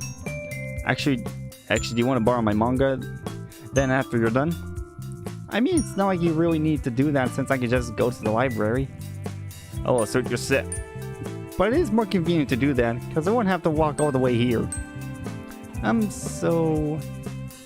You know what? Just text me when you need one. Yeah. I mean, if that's what you want to do. Want to sit down? Yeah, fine. I want to get this started anyway. Natsuki takes a seat next to me, and we both start reading our respective books. I occasionally look over to see where Natsuki is in the volume. I vaguely remember what happens in the series, but seeing it again, the memories start coming back. What are you looking at? Natsuki's voice suddenly snaps me out of my thoughts. This library. Nothing. I go back to Portrait of Markov. Out of the corner of my eye, I notice Natsuki peeking at me. Calling me out for peeking when she peeks in me. A bit hypocritical, don't you think? You know, I'm actually kind of thirsty. I'm gonna go grab a drink. Want anything? Yeah, can I get a... Actually, you'll probably just end up getting me the wrong one. I'll come with you. Hey, alright. The vending machine. Own life's greatest choice. How sad of a wife do you have to be to say that? Eventually, I said I want a lemon lime soda. Although my decision was fairly quick, the same can't be said for Natsuki, who somehow looks more irritated and thoughtful at the same time. You look like someone who's trying to choose a house to buy, you know. Big decision, ain't it? Oh, shut up. I chuckle a bit as Natsuki continues to look. You know, when you said I would end up getting the wrong one, I thought I meant by you knew what you wanted. Well, they don't have what I wanted here, okay? Jeez. To say this outburst was unexpected would be a bit of an understatement. Instinct tells me I should apologize, even though I don't really think that was that rude. I'm sorry. Natsuki gives me a slightly flustered look. It's fine. Although I am paying for it. So I think I have some sort of right to tease. Natsuki huffs and turns back to the machine. Her eyes dart back and forth a bit before she sighs. Okay, I'm just gonna take this one because I really don't care. I just want to read. Natsuki presses some buttons on the soda and drops out from the bottom of the machine. Drinks in hand, we make our way back to the table. Okay. I thought you weren't supposed to bring drinks to the library. What kind of reality is this? Or at least we would, if there weren't some other students sitting at our table. It's a boy and a girl, and based on how the guy has his arm around the girl, definitely dating. What are they doing here? Natsuki quietly mouths her question to me. No idea. I take my seat and pop off the table with my soda. After taking a swig, I return to Portrait of Markov. The eye in the cover stares ominously back at me. A chill runs down my spine, and I can't help but feel uneasy. Maybe I should have read some manga like usual. I look over to Natsuki and her own manga. What? They said it was a novel. Why do they keep mixing the words novel and manga? If I have one gripe with this mod, is that they don't know when to use novel and manga. When they say novel, they actually try meaning manga, so I don't know which one. Okay, I don't know. Let's just keep going. I look over to Natsuki and her own manga. Natsuki sits with her legs crossed, holding her volume by her face. There's an awkwardness in the air that keeps distracting me despite my attempts at ignoring it. I sneak glances over to the couple. They're both reading out some large book, possibly a textbook. Not exactly my idea of a date, but hey, whatever works. We're just about able to ignore them and carry on reading until the girl's voice rings out. Hey, I think I've seen you guys before. We both look up at her, and although she couldn't recognize us, I don't think I've seen her before. That festival that you guys held, you know, for your poetry thing? Natsuki's look of anger swiftly prompts me for a second. Prompts me to respond. Alright, what exactly am I meant to say here? Talk about an awkward situation. You guys make a cute couple. Oh. Okay, I think I'm still on the Natsuki route. It's good. That's wait. Wait, which Ed was that? That was me. Yeah, back to her, I guess. That came out of nowhere. No, wait, we're just friends, jeez. They both chuckle, seeing Natsuki so flustered. Oh, shame, you make a cute couple. The girl cuts Natsuki off. Okay, babe, we should get going. The guy nods and packs up the book. Where's the librarian telling you to shush every 10 seconds? They both quietly head out to the door, leaving Natsuki and I bewildered. Leaving me and Natsuki. Oh, is this DLC? Yeah, it is, man. Oh no! Oh, like, what do you think when you see Doki Doki Blue Skies? It's a mod that's been in development for a year or so. I don't know. To be honest, I'd be lying if I said I was a fan of the mod. Like, I've only found this out like 4 weeks ago. But I would definitely say I'm really enjoying this. But if I were to say you missed anything, probably not. Like I'd say the first 3 days of the mod are basically the same as the original game, just extra dialogue, and extra dialogue that sounds more like a human wrote it. I'm not saying Dan's writing is bad. Don't get me wrong. But I don't know. Let's keep going anyway. They both quickly head out to the door, leaving Natsuki and I bewildered. Leaving me and Natsuki bewildered. Someone needs to take English classes better. I look over at her. She has an expression that's half confusion and half embarrassment. Well, that just happens. Yeah. Even with them gone, the awkward feeling in the air remains. But at least it's easier to focus now. I try to pick off where I stopped. After a couple minutes of reading, I start getting into my book, and the embarrassment begins to fade away. The outside world starts to drown out as I become more and more invested in the story. I stay like this until I finish the chapter, to which I finally come back to reality. Closing the volume, I look up at Natsuki, equally invested in the manga she's reading. At least they're calling it a manga, not a novel. Almost done, just a couple pages. Looks like you're pretty invested. It's alright, the characters aren't that likable so far.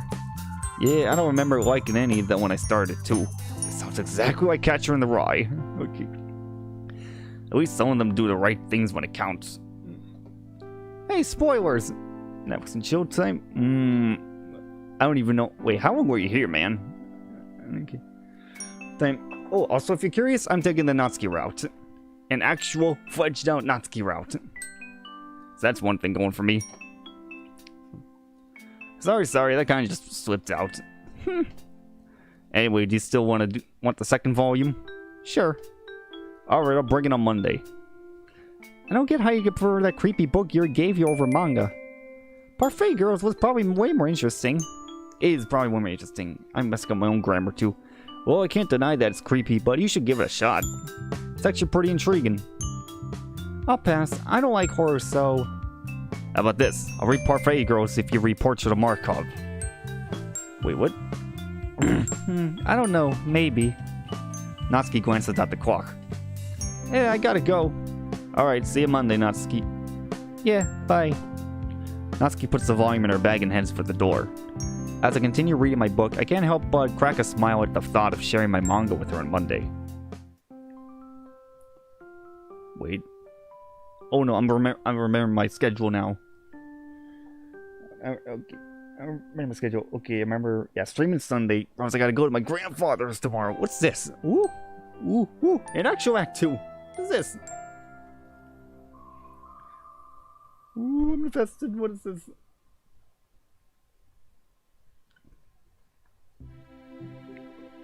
Oh, that's what that meant. That's what that means. Interesting. Wow.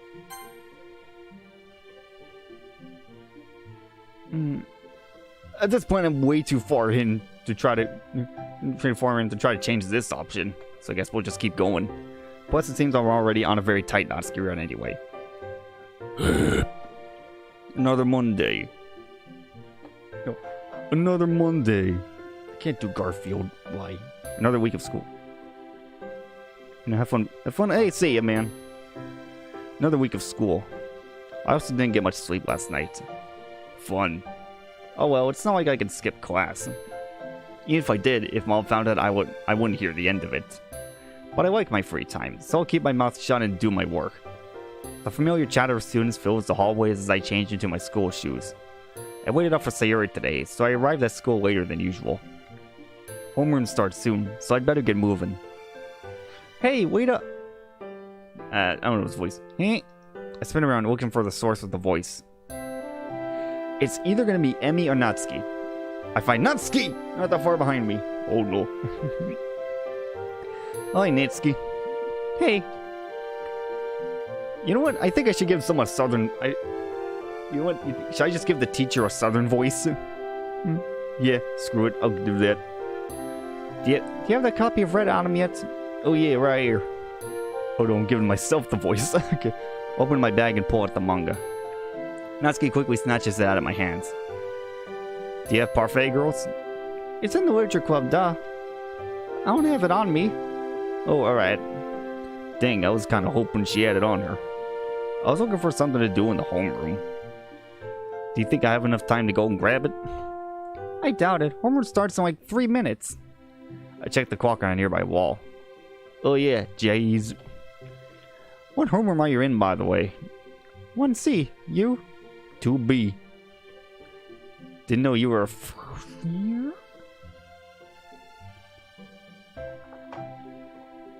First year? What was that whole disclaimer of Dance of Hours saying they're all over 18? They're all 18? I don't know anymore. Again, this is a mod, so they can basically say whatever they want. But I don't know. I expected all of them to be seniors or something. Like that gives the excuse of they're also 18 as well. Oh, something not right is brewing. I can tell. Probably don't help the fact that there's this thing here. Let's keep going and not question it too much. Didn't know you were first year. My amazing poem abilities made you think otherwise, didn't they? I can't help but smile a little bit at how proud she is of her poetry. Indeed, they did. Who's your homeroom teacher? I have Omi Sensei. Why can't you say Mrs. Omi or something like that? Using Sensei makes it sound very weeaboo. She's also my English teacher. Oh, I remember her. One of my classmates had her first year. They said she was really strict. Yeah, she is. She freaks out if literally anyone is late. But she's always almost late. It's so stupid. Yeah, I've heard all the stories.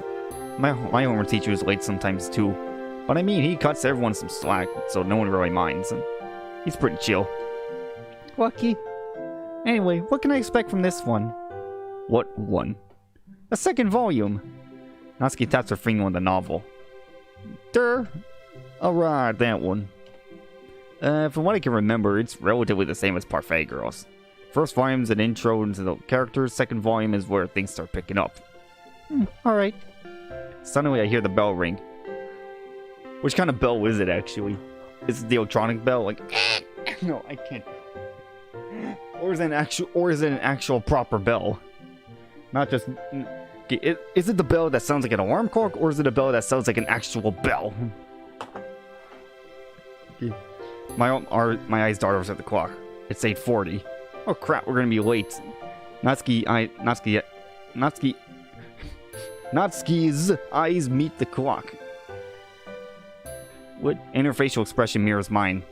As to say, panic. God, how long did we talk? I'll see you later at the Literature Club. Yeah, bye. Natsuki and I bolt in opposite directions. When I get to my class, I'm one of the last to arrive. As per usual, Sakurai isn't here yet. Not that I'm complaining, mind you. Mind you? He knows in a visual novel? Or like I'm reading an autobiography or something? Without him here, everyone is talking amongst themselves rather than finding their seats. I think I'll drop my stuff off and grab a quick drink. Emmy? Hey, Cassie. Hey. Oh, Shiori. Hey, Shiori. Hey. I just wanted to say I really liked your poem. Poem? Oh, the festival, right. What, you forgot already? I've been trying to. Yeah, I don't blame you. Those guys were idiots. You could say that again. Yeah, it sucks you guys had to deal with that. That would have messed up your whole get new members thing. Yeah, don't say. Hey, speaking of which, how'd you say you were gonna come to one of our... You did say you were gonna come to one of our meetings, right? Oh, that was just to make Monica feel better. I'm not actually going. It clashes with my band practice anyway. Okay, there's an actual reason. Okay, fair enough. It's just unfortunate we couldn't control them, even though it's our club. They always stopped when that one girl yelled at all of them. Oh, Natsuki? Yeah, I wish it hadn't come to that.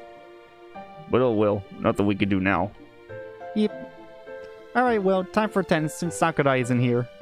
Again. She already snickers at my little joke. And I know, right? Anyway, she turns to the rest of the class. In your seats, everybody. Let's take attendance. Everyone breaks up from their groups and takes their seats. I do the same and idly watch her as she takes the attendance. About 2 minutes pass before the door opens and walks Sakurai.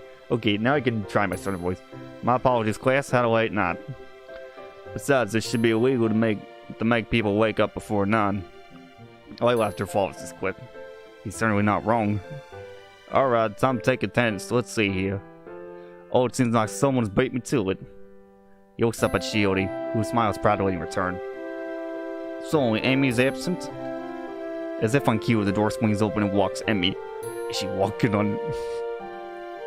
What is this one? Is she walking with prosthetics? We never actually see her legs, do we? I guess that's expected. Sorry, sir, don't worry about it, Amy. Trust me, I'm not in a position to criticize people for being late. More laughter. This was a prime example of how Sakurai is so popular and respected among the students. Alright, guys, let's read to it. Pull out your notes. A couple groans come from the back of the class. Yeah, I know, but we've got a lot to cover today. Now, if you've been paying attention, which I hope you have been, you'll know I've currently focused on the 20th century Europe, specifically the events leading up to World War I. Now, the question is, what kind of political climate that leads to a war that ended up killing 17 million people? Racism. Well, guys, I'm glad you asked. Wait, who's speaking? Kidding me. Or at least I'll pretend like it did. Looks like lesson time has begun.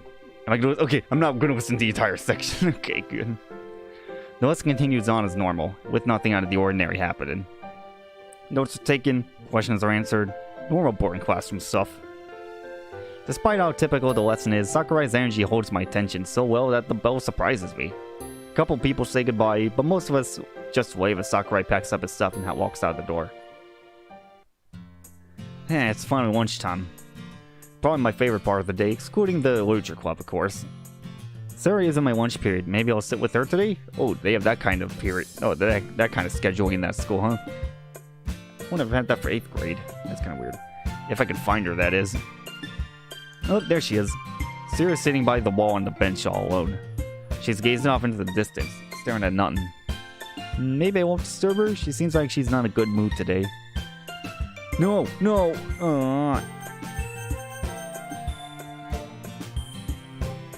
Is there anyone for me to save?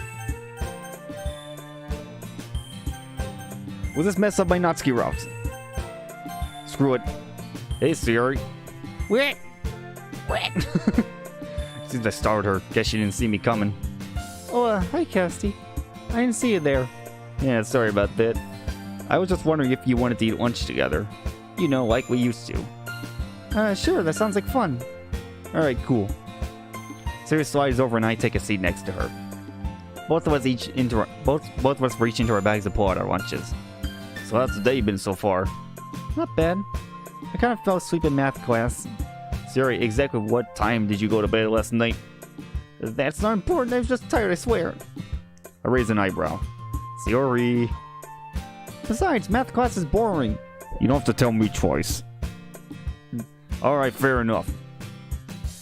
Math is such a horrible subject for me. I have no idea why I do so bad in it. She takes a sigh of relief. Hey, wait.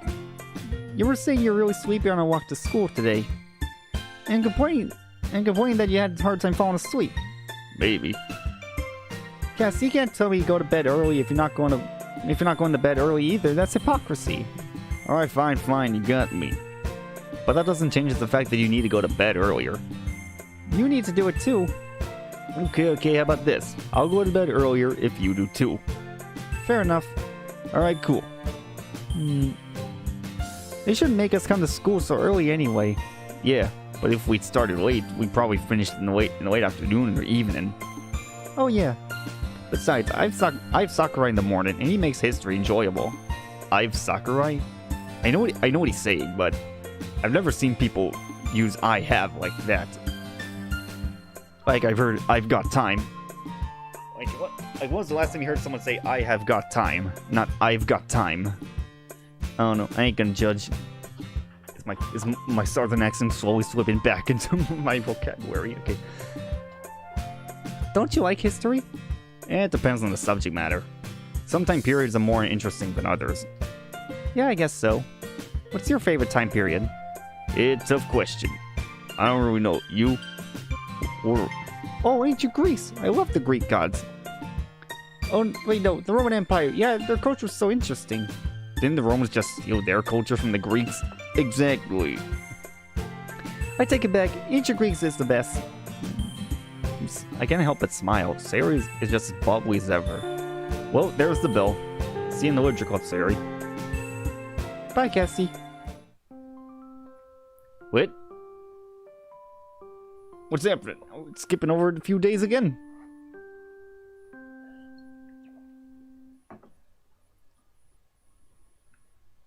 What's happening? Whoa, what's this scene? Ah, the literature club. The best part of my day. Wait, was that where I was sitting? What is this scene? The week has dragged by really slowly, but thankfully it's Friday today. What? What day was it before? Was it Monday? I don't know. Help me. The excitement that looms over you the entire day is both a blessing and a curse. A blessing in the sense that you're home free when school is over. A curse in the sense that it makes the day seem a lot longer than usual. No, well, no sense complaining. If I remember correctly, Natsuki said she had a poem she wanted to show me. It took a bit of coasting in the beginning, but I've gotten to the point where Natsuki that she'll take my constructive criticism. She's very stubborn when it comes to her poems and writing style, so this affects it up for her. At least for me it is. I'm not completely sure if the other girls are on good terms with Natsuki at the moment. Ever since the festival, things have gotten kinda tense. It's eased up a bit, yeah. You misspelled it. But it's still there. I don't really know how to deal with it, though. I don't really know how to deal with it. Thought.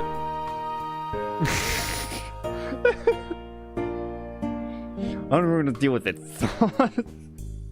I don't think anyone does. Though, I'm finding so many mistakes. Why? So for now, we're kind of stuck. After a bit of walking, I reach the clubroom door, but I find myself hesitating to open it. You know, I kind of don't feel like dealing with all the tension in the club today. I'm suddenly feeling tired. Maybe I'll just, no, don't you dare, woo. I jump back startled. Nah, there she is. Natsuki sticks her head at the door with a confused look on her face. Hey, are you coming in or what? You're just standing there like an idiot. I sigh. Well, no turning back now. Yeah, I'll be right in. Well, hurry up, we don't have all day. I hear you. I walk inside the clubroom and I'm greeted by the same old sight. Monika's talking with Sayori at the front of the room. Yuri is reading at one of her desks and Natsuki is lost somewhere in the closet. She pops out a minute later with a piece of paper in her hands. Here, take a look at this one. Wait. It's very interesting. The deer. A beaten down path in between. Shouldn't there be a space between those two? As I walk along, all of a sudden I see a deer in the thickest staring back at me. He stretches antlers like it's a crown. His brown soft... Is it soft brown fur or brown soft fur? Soft brown fur, okay, yeah, never mind. That blends in with the ground. His gentle hooves that don't make a sound. He's the king of the forest, and I must bow down. A deer in the thicket, staring back at me. He turns around and runs into the trees. Now not stuck in a path, allowed to roam free. Oh, how I wish that were me. So what do you think? Does she know she's in a visual novel now? Oh no, it's getting extra. If there was, that would be extra meta. Not bad at all. Natsuki smiles proudly. I think that I get the symbolism. The deer represents a sort of desire to be free, to follow your passions, yeah? Yeah, that's about right. I see. Yeah, I like the symbolism. Is this your first time writing about anything nature-related? Yeah, why? Oh, well, this is just my opinion. But I feel like you could have been a bit more descriptive. The whole point of Natsuki's poems is that they don't have to be extra descriptive. Huh? What do you mean? Well, what really makes her poems unique is how they convey complex ideas with simpler words and phrases. But nature, if you look at it from a certain angle, isn't really all that complex. It's just pretty. And when describing something pretty, typically descriptive words would work better. I get that nature wasn't the primary focus of the poem, but I think more descriptive words would have added to it. You know what I mean? Natsuki looks at me quizzically. Strangely enough, I don't see any anger in expression, more like skepticism. Finally, she speaks up. Character art, character development? Since when did you become a poem expert? What are you talking about? Are you kidding me? You sound like Monica there. Not gonna lie, I did not expect that. What can I say? You've had an effect on me. Oh really? How so? Well, you've taught me to look at poems more constructively. And my style is very much like yours. Well, I'd be lying if I said I haven't been listening to your constructive criticism. So, yeah. I find myself smiling. I hand back Natsuki's poem. Hey, you want to read some Parfait Girls or something? Sure. Cool, I'll go grab it. Usual spot? Yep. Getcha. Natsuki goes to sit by the wall and I grab the book from my back. Which floor are you on, by the way? 8 or 9? I can't remember. 8. I sit down next to Natsuki, over the nodule where I've left off the night before. Hey, I remember you mentioning that you'd be open to baking some more or something. I'm free tomorrow. So, like, if you want to, like, free in California, I'd love to. Really? Of course, I had a blast baking with you back there in the festival. I'd be glad to do it again. Sure, that sounds good. What time do you want to come over? 2? Would that work? 2? Okay, works just fine. Oh yeah, tomorrow's Saturday. Okay, cool. Alright, now where were we? Okay, everyone, I'd like you all to come to the front. I have an idea you guys might want to hear. Alright, never mind, I guess. I swear she ties it perfectly just to mess with us. All I can do is shrug, and Natsuki and I join Yuri and Sayuri in the front of the room. That's a word. That's word vomit. Okay. So guys, as you know, Halloween is coming up very soon. So Sayuri and I were talking, and she suggested that we could have a Halloween party. Thoughts? Halloween party? How many people are we talking exactly? Oh, just us. It's more like a get-together than a full-blown party. Yeah, we could all dress up, play games, and share ghost stories. Or better yet, we could all write horror poems and share them. I see a slight flicker in Yuri's eyes when Monica mentions horror poems. I think that could be fun if you guys want to, that is. Natsuki sighs. Do they have to be horror poems? Well, it's Halloween, isn't it? If you really want to, Natsuki, you can write about something different. No, it's fine. I can manage. It's just that we haven't shared poems since the festival. As predicted, the clubroom goes silent. The tension in the air is painfully apparent, and all it took was the mention of the festival. Sayuri and I exchange glances before Monica breaks the awkward silence. That is true. Well, I guess this will be where we start up again. Monica's voice begins to trail off. I start talking before the club just devolves into another awkward silence. What about food? Good question, Cassie. Oh, Cassie and I can bake cookies. Cassie, does that sound good? Yeah, it sounds fine. I'm down. Great. What about drinks? Yuri. Me? Well, I guess I could bring some refreshments. Excellent. Thank you, Yuri. Sayuri and I will bring chips and things like that. I have one question, Monica. Yeah, what is it? Where would we be having the party? Club room? Right here, in the club room. Knew it. Wait. Assuming we'll be having the party while it's dark out, wouldn't the school be closed? Yes, it will be. After seeing the devious grin on Sirius' face, I finally get it. Oh. Okay, I'm done. Let's do it. You guys wouldn't possibly be suggesting we break into the school. Bingo! Sorry.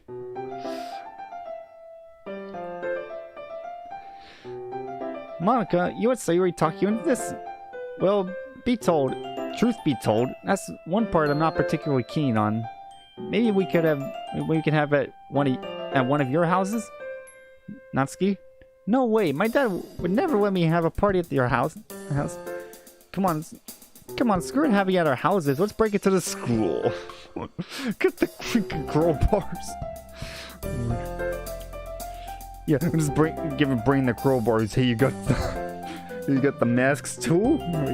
Yeah, we could do something. We get into so much trouble. Come on, Yuri, live a little. Besides, you know how creepy it'll be? School during the night? You can't compare that to hosting it at one of our houses. Yeah, Casti's right. The school will be perfect. You know, Sayori, I never took you to be a rule breaker. I'm actually quite impressed. Sayori smiles a devilish grin. Oh yeah, Sayori's had a mischievous side to her. Yeah, don't be so mean, Casti. Alright, sorry. You know I'm right, though. Sayori begins a jokingly pout, inciting a smile for me. Ooh. If you guys really insist. Well, if anyone else is okay with it, then I suppose the school will do. Oh, before I forget, Yuri. Yes? Do you think you could do something atmosphere related for the party? Or like you did with the festival? Yuri closes her eyes and takes a breath. Yes, of course. It won't be exactly like the festival if that's alright. Yeah, no problem. We'll sort out the finer details later, so don't worry. So, poems, ghost stories, food, what else? Ooh, costumes. Ah, yes, costumes. Thank you, Sayori. Do we have to? Come on, Natsuki, please. It'll be fun, I swear. Fine, fine, I'll dress up. Thank you. Okay. I can't wait to see what everyone will come up with. Ooh, it'll surely be a sight to see. There's a gentle murmur of agreement between everyone. Alright, well, I think that's about it. And would you look at that? Right on time. Good talk today, guys. See y'all later.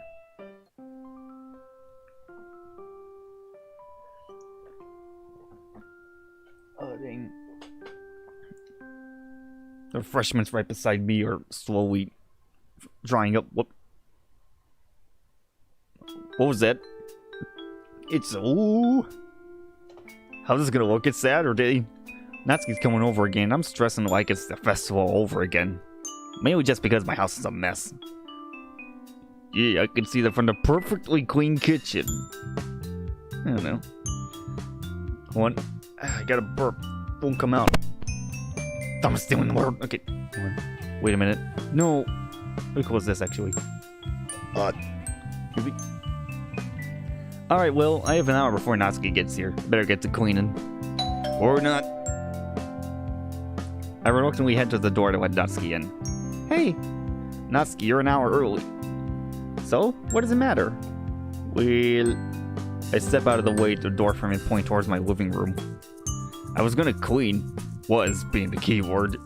Okay, I see your point. That is messy. Well, be quiet. Natsuki laughs and jokingly jabs me in the arm. I will come. I'm coming. Natsuki steps inside and heads straight for the kitchen. She wastes no time plopping her bag of supplies down and getting straight to work. I brought everything we need so we don't have to go out shopping last time. Some tells me I know. Some tells me there's a reason she came an hour early. I actually don't know if the game will go that route anyway. Let's see. But again, by something like this, I'm expecting something at least. Yeah. What are we making exactly? I was thinking cookies this time. Okay, but let's switch it up a bit. Sounds good to me. Alright, you can do the frosting. I'll do the dough. Why can't I do the dough? Because I don't trust you with it. Besides, frosting is the best part of cookies. I don't see why you're complaining. Alright, fine.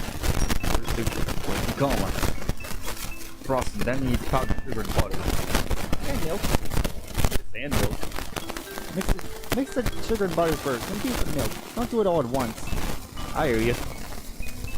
I reach into Natsuki's bag and pull out the necessary ingredients. The trays are under the oven, by the way. I figured. Just making sure. I pull a large mixing bowl out of the cupboards and begin making the frosting. Hey, how you doing, man? Welcome. Okay. Keep going. Sugar and butter, just like she said. Beat the milk. That's a very bad way to put it. When it's finally done, she grabs some pumpkin-shaped cookie cutters from the bag and begins making little pumpkin-shaped cookies.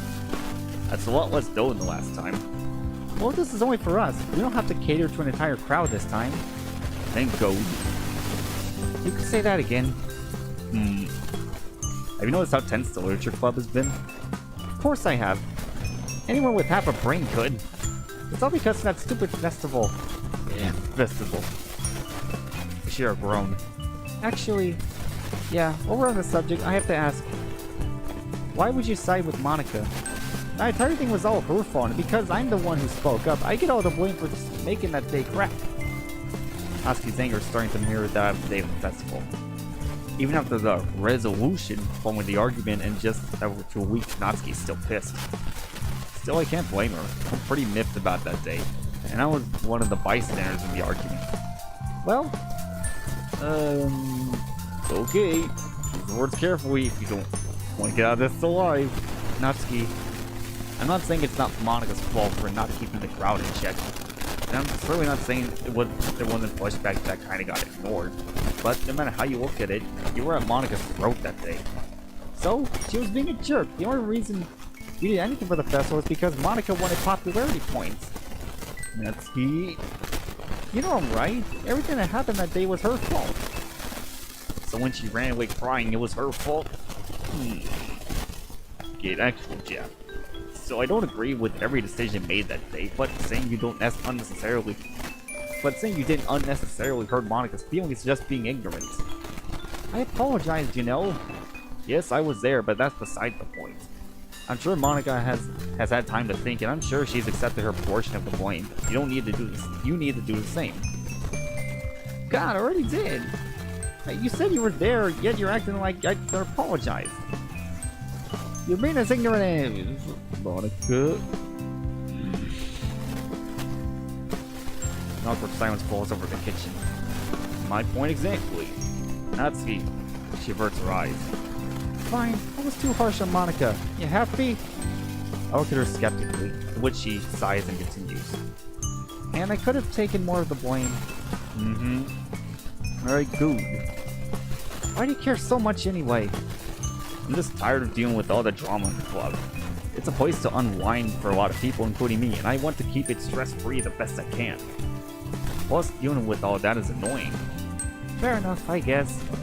Don't worry, the Halloween party is soon, and I'm sure everyone will feel better after a night of partying. Yeah, probably. Dang it. Looks like the cookies are done. What? How much time has passed? What? Okay, I know nothing about baking. I swear, if this game gets me into baking afterwards. Because I unironically thought about like telling my girlfriend, hey, you actually wanna cook some, you actually wanna do like shared cooking or something when we get back together or something. I don't know. Guess that means I better get back to the frosting. Here, let me see how you're doing. Natsuki walks over to my workstation and inspects the bowl. Not bad. Practice makes perfect, eh? With all the A's, you're not Canadian, man. Natsuki snickers and jokes. And the food coloring now. Add in the food coloring now. You get to work on the chocolate. I own it. It took about 20 minutes, but Natsuki and I finally frosted and decorated the cookies so they look like little pumpkins. With the sheet of cookies laid out on the table, Natsuki and I take a step back and admire our hard work. Ah, the best part of cooking. Admire your creation. Isn't the best part eating it? Actually, yeah, you're right.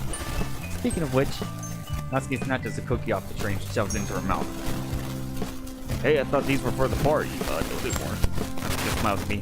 Fine, I'm taking one. Fine, I'm taking one. Oh yeah, oh, those were actually for the party. When is Halloween exactly? I'm not seeing any like calendar thing in the site or anything. Go ahead, they won't know. I grab a cookie and take a bite out of it. Holy crap. I did myself with this frosting. Natsuki jabs me in the arm. Screw you. I laugh and Natsuki jolts in. After grabbing one more cookie, we start packing away. Oh no. Alright Cassie, I'll see you later. What?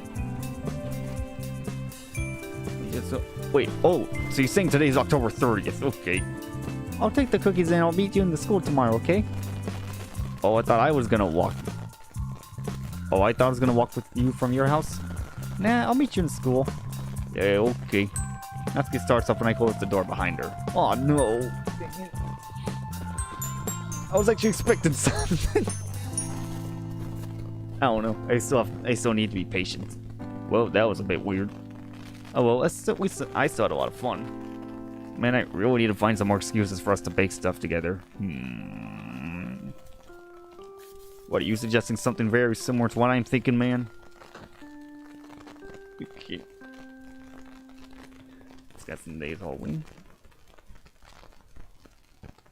What's with the text box flashing? That refreshing crispness in the air. The vibrant flurry of reds and oranges and yellows gently swirling around the treetops. It's definitely autumn. Autumn? Wait. What's the nationality of the people who made this mod? Like, I can definitely see the... What is it? But the spelling on the words is definitely general American, but autumn is usually more British thing, isn't it? I don't know. Maybe it's the choice of words. Maybe the person who wrote this was British. Or maybe British, Australian, I don't know. Not American, I don't know. It's definitely fall. And with fall comes Halloween. Well, I'm not into horror as much as someone like Yuri. I've always enjoyed Halloween. It gives a good excuse to indulge in all things horror, not to mention prank friends and enemies. Man, Sayuri and I used to go all out each other when it came to Halloween pranks. Speaking of that, she's late, as usual. Sayuri, there you are. Hurry up or we'll miss out on the fun. Oh, what is this? Wow, I'm going as fast as I can. I took a little nap after school, so I was putting on my costume. A little nap, huh? Someone tells me that this nap was more than just a cat nap. Well, you still look pretty nice at least. Cowgirl, huh? Cowgirl, huh? Liking the Halloween twist on it. That's a really cool vibe to it. You're great as well, Cassie. I have no idea what I look like. I haven't seen you in a costume for ages. It's really bringing back memories. Yeah, things. Yeah, can you believe that I actually put effort into this? Put into something I can't see for myself. I left myself. There I was, thinking I'd outgrown Halloween, yet here I am. Well, you have to. It's Halloween after all. I just wonder what the others are gonna look like. The question lingers in my head as we make our way to school. Along the way, I spot a couple of other people also dressed up. One guy doesn't look too out of the ordinary. Brown fedora, red and green sweater. Is that a reference to something? I can't think of anything. It's his glove that's the giveaway. It sports a row of blades. Freddy Krueger? I don't know. Okay. Upon closer inspection, his face looks charred and burnt. Impressive makeup, to say the least. Is it supposed to be Freddy Krueger? I have no idea. Suri flinches as she passes him. Ah, I don't like the look at that guy. I bet it'll give me nightmares. Whether that was an intentional pun or not is up for debate. Am I reading that correctly? That'll give me nightmares. Is that supposed to be a Freddy Krueger ripoff? I don't know. I've never seen Friday the 13th actually. Ooh, look at them, Casty. I can't help but grin as I see what Sierra is pointing to. A group effort with one person in a brown Great Dane dog onesie. Next to him stands a nervous-looking guy with the shaggy brown hair. Well,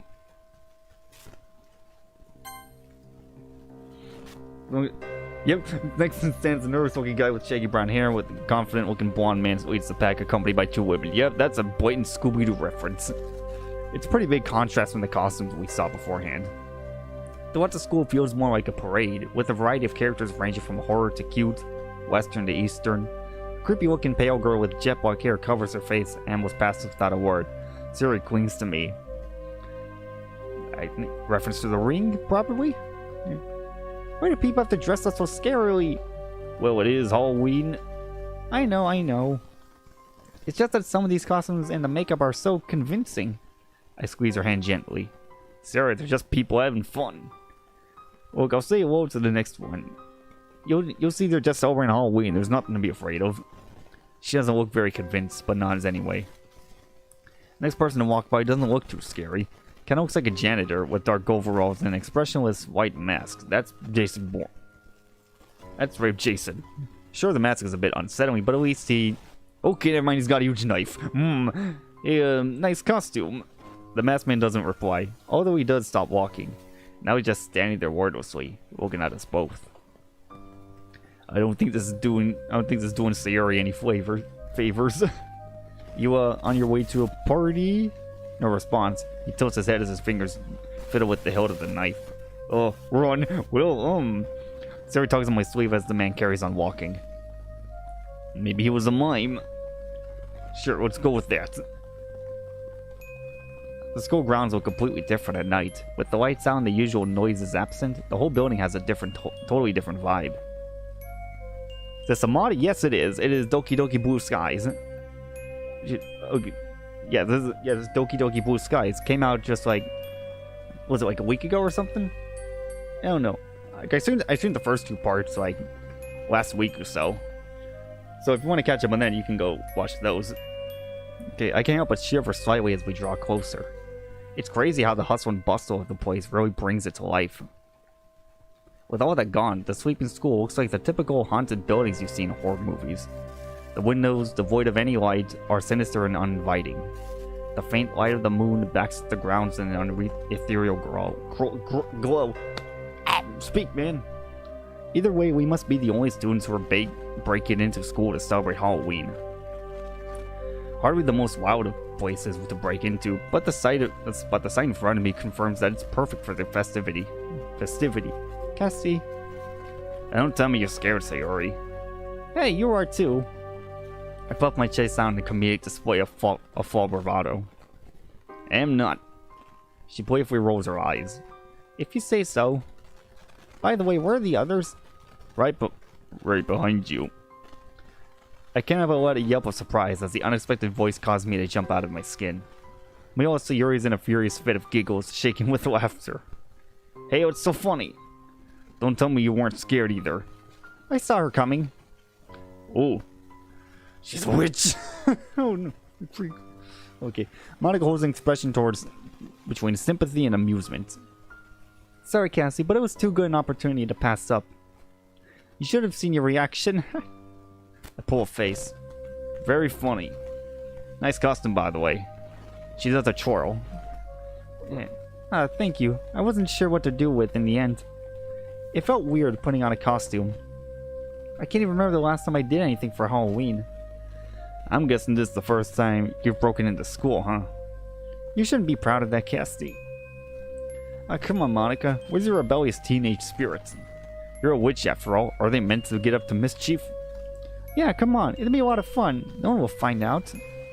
In all the excitement and preparing for Halloween, I totally forgot that Monica was a perfect student.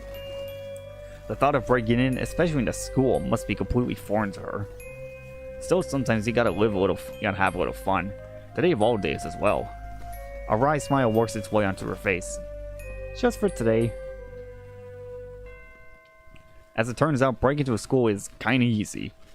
That or we just got lucky. We managed to find a window that's unlocked. The interior of the darkened school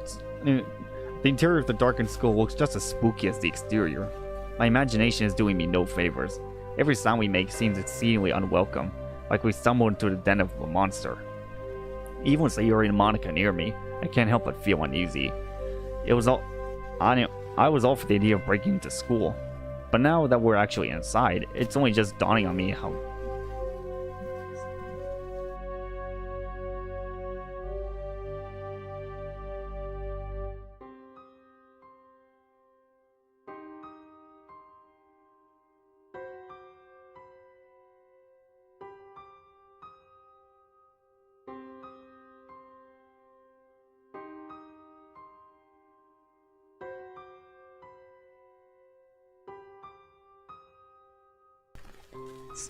third interruption for today. Alright.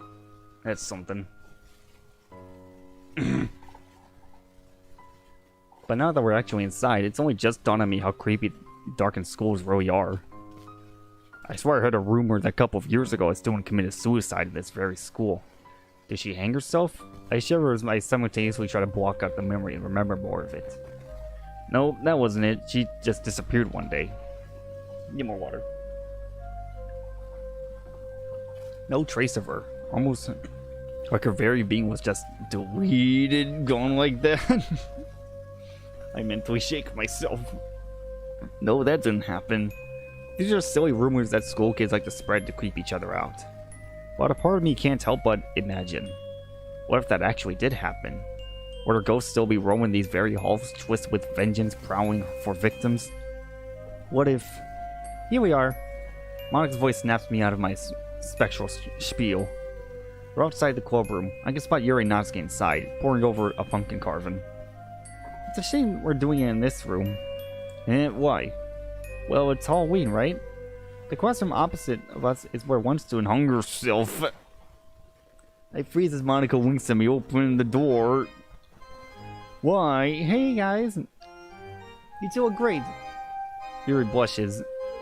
It looks like she's gone for some sort of gothic vampire outfit, which, given her taste in horror poetry, is a really good fit. I realize that these costumes are actually very well made. These sprites are extremely well made. I have no idea how long it must have taken. These artists to draw these. Thing. Thank you, Monika. It is quite enjoyable to express my love for horror in this way. Poems are, of course, gratifying to write, but this makes a nice change. Sayori wanders over, trying to figure out what Yuri's meant to be. Are you, a vampire? Yes, a gothic one, in the vein of Anne Rice's vampires. It's not too dark, is it? Relax, Yuri, it's Halloween. It's pretty much a day dedicated to horror. It's fitting. Really like yours as well, Natsuki. Very spooky. Spooky. Ooh, that should be your name for today. What's she supposed to be? A skeleton? Siri, what the heck are you? That's spooky. That's your new name. It's super fitting. Natsuki looks at Monika and Yuri in a desperate plea. After getting no response, she sighs deeply and starts up again. Sayori. Yeah. That's really the stupidest thing I've heard all day. Everyone but Sayori breaks into laughter. Hey, that's super mean. Sorry, but it's the truth. But it's cute. Cute? I'm a skeleton. How in the world is that cute? The way you're specifically dressed up. It's Halloween. They're supposed to be like the opposite of cute. Well, I won't lie. That's a pretty fitting name, that's spooky. She grins. Sorry. Oh, come on. Oh, come on. Yuri couldn't have come up with a better nickname. Yuri? Ooh. You're putting me on the spot here, Natsuki. To her credit, at least she didn't call her spooky. Cassie? Sorry, I can't really deny Sayori a moment of glory. Fine, but only if I get to give her a dumb nickname too. Wait, Sayori, what exactly are you? A cowgirl, right? Sayori tips her hat down and adopts a southern cowboy drawl. It's high noon. Well, not a very good one. There was silence for a moment. If you listen closely, you can almost hear the tumbleweed going by. Fitting for a cowboy, at least. Sayori, it's midnight. It's high moon, then. Ooh, it's dumb. I love it. You've been watching too many spaghetti westerns, Sayori. What's a spaghetti western? Spaghetti? Now I'm just hungry. Ooh, this is part of the reason why I like Halloween. It really brings everyone together, even if the premise of the festivities is a bit dark. I figured you like Halloween the most, Yuri. It's pretty much a day dedicated to horror. Although it's pretty great seeing a skeleton, a cowboy, a vampire, and a witch all in the same room. You haven't expressed what you are, either. Basically, every day you get to see that. I just remember that all the silly things we get up to, all the pranks, the scary movies.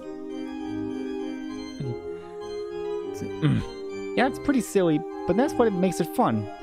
Plus, I can't wait to scare all you with my ghost story. It's gonna be the best. Ah, not spooky. Please don't make it too scary. We're already past a bunch of people in terrifying outfits on the way here. This horrible guy just with a glove made of knives. Wait. Is it? I don't remember anymore. Yuri smiles softly. No surprise that she recognizes the character. You won't sleep well tonight, will you, Sayori? Sorry, Sayori. Can't make any promises yet until it is Freddy Krueger. We all share a collective laugh as Sayori pouts. Speaking of festivities, I brought something that I believe would contribute to the intoxicating nature of the mysticism of Halloween. It's rather decadent, but since it's a special occasion... Falcon... I brought over my dad's liquor cabinet. You respond to Slender back wine bottle out of her bag. I knew it. I didn't even read that yet. I broke into my dad's liquor cabinet. Its glass takes on an alluring shine beneath the fluorescent lights. I was able to find a nice shanty. Eh? Yuri? Is that apple cider, Yuri? Oh, poor sweet child. No, I think that's wine. I've done something wrong again, haven't I? I don't think alcohol drinks are on school grounds now, are they? Not to mention that we're underage anyway. Wait, aren't they all supposed to be 18? What is this saying? Although it's never really stopped anyone from drinking. I'm sorry, I just thought that given that we're trespassing anyway. I don't know what I was thinking, and now the atmosphere is ruined too. It's fine, Yuri. At least you didn't bring it during a regular club meeting. Just be careful not to let anyone catch you with it. I'll have to admit, though, you're the least person I would have expected to bring something like that here. Pfft, Yuri must be under the influence of the witching hour or something. There's still an hour or so until the witching hour. You know what I mean? Hey, it's okay. It'll just add to the story. We're all... Yeah, you know, the story that we'll be telling people later about tonight. Hey, you better leave the nut spooky stuff out of it. Nope. See, alright! That's spooky! To be honest though, I am a bit curious about how the wine tastes. Personal opinion, I think wine tastes awful. Having gotten a hangover from it, yeah, it's not the best tasting thing in the world. It probably doesn't help I don't like grapes in general. I've gotten so used to Monica's sideways sprites that it's spooky. Oh, come on, Monica, aren't you supposed to be the reasonable one here? You're right. She casts a wistful gaze at the wine as she says that, though. Sayori and Natsuki seem to be glancing over at the bottle curiously. Well, while Yuri hesitantly stows it back in her bag. Okay, everyone. Let's move on to the main events, shall we? Who wants to share their poem first?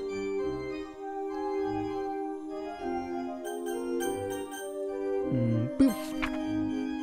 Okay. The dark. Sometimes I lie awake at night, sitting in the room devoid of light, and think about the monsters waiting in the dark. I can't even imagine what they look like. Maybe sharp claws and skin lined with spikes. Maybe a mouth that could swallow me whole. Maybe red eyes that could pierce my soul. They could eat me right now if they wanted, yet they wait. Waiting for me to close my eyes, waiting for me to dream of the light, waiting for the perfect moment to strike. But now I'm thinking about the monsters, and I'm still lying awake in the dark. Yeah, I know, it's not great. Actually, I quite like it, Natsuki. It's pretty obvious that horror is something out of your comfort zone, but you did an exceptional job at combining your style of writing with horror. Fear is a very complex emotion, so it's a challenge putting it into simpler words, but I'd say you did it quite well. I would have to agree with Monica. Fear isn't something that isn't meant to be completely understood. The complexity behind what a person fears and why they're afraid of it is almost unfathomable. Your poem is about a fear of the dark, or more specifically, a fear of the unknown, yes? Yeah. Just, I don't like not knowing what's there, or I don't like not feeling safe. My poem is about how your imagination plays tricks on you while you're in the dark. You know, there's no such thing as monsters, but like, you can never be completely sure. That's what scares me, that uncertainty. I can relate. But as I was saying, it's certainly a feat encapsulating sometimes as complex as fear into 4 simple stanzas. Natsuki smiles proudly. What can I say? It's hard. What can I say? It's tough being I guess sometimes it's tough being the best. Yeah, well done it, Spooky. Sorry if you say that one more time, I'll... Okay, moving on. Yuri. Ethereal. Somber sounds of midnight malice float around a chastised chalice, writing otherworldly winds, letters from nails pinned. A looming figure takes my hand, leading me through with sympathy canned. cumbersome weights ride my shoulders. With the severity... With the severity... What is that? Severity of flown boulder squid. Their words are muffled by lament. False renaissance fails to dent the fierce facade of fleeing fear. Wait, what? Time is lost, no longer here. Cobalt nerves, fractured soul. Cobalt? Cobalt nerves, fractured soul. With the luminescence of coal. Quacking footsteps from below. Echo, echo, echo, echo. Pretty good. For a moment, the room is silent. Oh no, I went too far, didn't I? No, it's just the kind of thing we're looking for. Would you like to tell us what you're thinking of when you wrote this? Okay. Yuri takes a deep breath. It's a bit hard to describe, but sometimes there are nights where my mind seems to be full of noise. Nights where I can hear... She trails up absentmindedly. Did she get caught up in her own poem that much? Hey, Eartha Yuri! I'm sorry, I didn't mean to get sidetracked. It's okay, Yuri. Don't feel like you have to rush. Yeah, take your time. Right. Well, as I was saying, I want to try to capture the feeling one might have a bit. I want to try and capture the feelings one might have on a bit of a dark night. Wait, are all nights dark? It's a metaphor, Yuri. I think Yuri's trying to talk about how when people are going through a difficult time. That's right, Casty. The dead of night can be very fickle. It can be a peaceful time, as the world around us winds down, but sometimes being alone in our thoughts can be terrifying. This poem was an attempt to reclaim some of that darkness. Well, I think you did a great job with that, Yuri. Yeah, I really liked it. You did? Thank you. Yuri. It's right for breakfast. Okay, my old friend. There's a dark and hollow thing that falls close to me, clings. That falls close and to me clings. It sticks to me and turns and turns. Turns and turns. When I spin around and discern, in the dark and the deep, the faintest shape that it keeps. It goes away when sunlight shines, that sunshine sweet and warm and kind. But does it really? Is it gone? Or does it secretly keep on? Is it really hiding there, staring from beneath the chair, glaring from atop the stairs, nowhere but yet everywhere? Isn't that called, what's the word? Ambiguous? Yeah, that's called ambiguous. In the corner, in the gap, I stare in it and it looks back. Weighing down. Draining out. That was very interesting, Sayori. I always enjoy seeing a poet step out of their comfort zone a little bit, especially when it comes to writing horror. What do you mean? You typically don't write darker poems, correct? Unless I've misinterpreted. No, you're right, Yuri. This was a real change of pace, and it was fun. Well, I'm glad my suggestion has gone down well then. I figured it would be fitting for the occasion. Don't give her too much praise. We'll start thinking she's the next Stephen King. Hey, I'd be a great horror writer. Actually, no way, I wouldn't. I'm not a big fan. What are you trying to say? Unlike, actually scary stuff. Makes sense. What's the poem about anyway? Ooh. Okay, am I still alive? Yes, I am. What? Okay.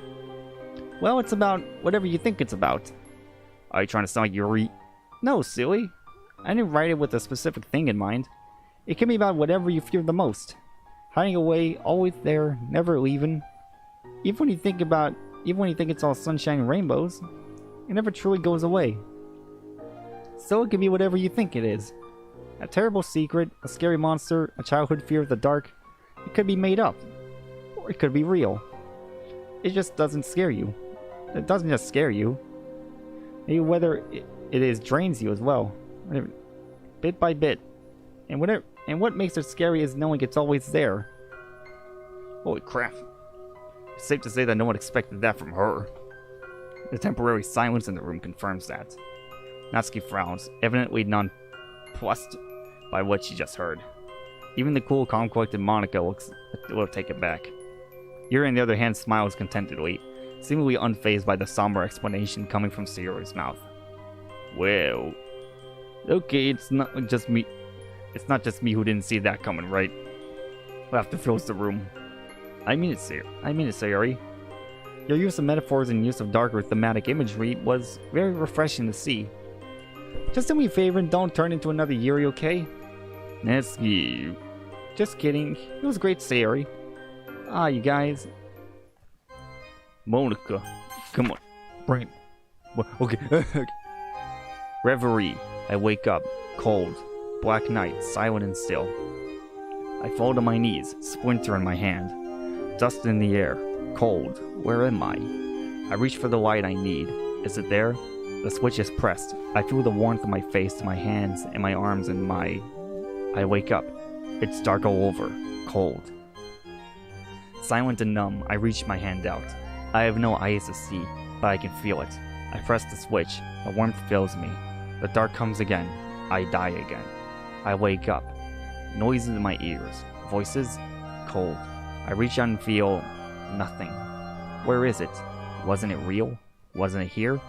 Everyone reaches, but no one can touch it. The dark comes again. We all die again. I wake up. Here again? Oh no. Is this from... Is this when people make mods? Mods she's a part of? Monica bows a little after she finishes. I mull over what she's read. I don't really get it. It sounded like something Yuri would have written. Oh, is it a bad thing? Of course not. What does reverie mean? I don't think I've heard it before. It's an English word that means something like having a pleasant daydream. But it comes from a French word that means madness. Appropriate for Halloween, isn't it? Monica's smile is looking a bit more sinister than normal somehow. How cultured. Yuri looks a little distressed at the implication of Natsuki's sarcasm, and the idea that Monica's poem sounded like something she might have written. Do both meanings relate to the poem? You could say that. What do you mean? It reflects on how a blissful act can make the pain go away. For a little while. Alright guys, all your poems have been pretty good so far. But just wait to hear my poem. An evil grin stretches across my face as I whip up my own poem. If you're feeling this confident, I'd be looking forward to your recitation. Did you put extra effort into this one, Casty? Well, not quite. What's that supposed to mean? It's not a poem that I wrote myself. Cassie, but I promise you that it's very appropriate for the occasion. This is a poem that has an urban legend attached to it. Supposedly, if you read it out loud, you'll be cursed so that something tragic happens to you. Maybe even death. What? Cassie, that's so scary. I know, right? Great!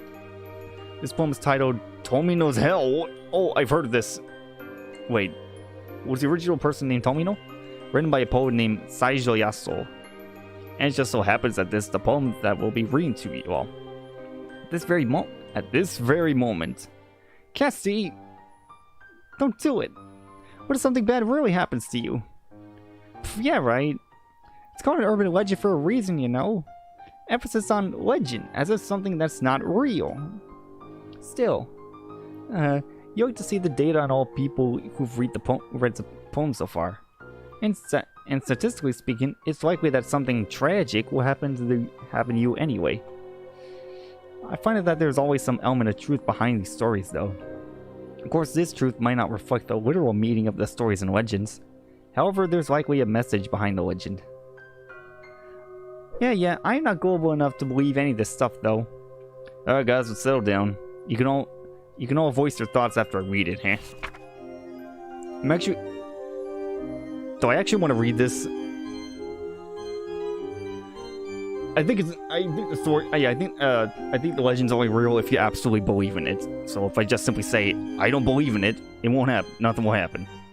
Here we go. Tomino's Hell. Elder sister vomits blood. Younger sisters breathing fire. While sweet little Tomino just spits up the jewels. All alone does Tomino go falling into that hell. A hell of utter darkness, without even flowers. Is Tomino's big sister the one who whips him? The purpose of the scourging hands darken his mind. Lashing and thrashing him, but never quite shattering. One sure path to Avicii. The eternal hell. Into that blackest of hells, guide him now, I pray, to the golden sheep, to the nightingale. How much did he put into that leather pouch to prepare for his trek to the eternal hell? Spring is coming to the valley, to the wood, to the spiraling chasms of the blackest hell. The nightingale in her cage, the sheep aboard the wagon, the tears well up in the eyes of sweet little Tomino. Sing, O nightingale, in the vast misty forest. He screams he only misses his little sister. His wailing desperation echoes throughout hell. A fox peony opens its golden petals. Down past the 7 mountains and 7 rivers of hell, the solitary journey of sweet little Tomino. If in this hell they be found, they may then come to me, please. Those sharp spikes of punishment from Needle Mountain. Not just on some empty whim, his flesh pierced with blood-red pins. They serve as hellish signposts for sweet little Tomino. Again, as long as I say I don't believe in this stuff, nothing will happen. I'm sure, but... I'm not sure if it's just me overthinking it, but I feel a strange chill running down my spine after reading that. Casti! That was seriously too scary. It was alright. I should probably downplay it, at least for Sayuri's sake. I have to agree with Sayuri. It had a creepy, old-fashioned feel to it. After hearing that, I wouldn't doubt that something bad looms in the future. That was bad. Personally, I found the poem quite beautiful. Of course, it's certainly eerie, but there are a lot of symbols and metaphors I could pick out from just hearing that one reading. I think I'll have to look into this poem more in my free time. You guys think that was scary? It was pretty much meh in my opinion. The poem was clearly trying too hard to be edgy and smart. If I may respectfully disagree, the tone and word choice of the poem matches its content. It's not written as a way simply to be edgy. After all, if I understood it correctly, Tomino was banished to hell for murdering his own parents. Huh? How'd you get that out of the poem? Well, it mentions that Tomino is on his way to Avicii, the lowest of hells in Buddhism. And killing one's parents is one way that you get sent there. Oh well, whatever. I still don't like it. Well, you guys can agree to disagree.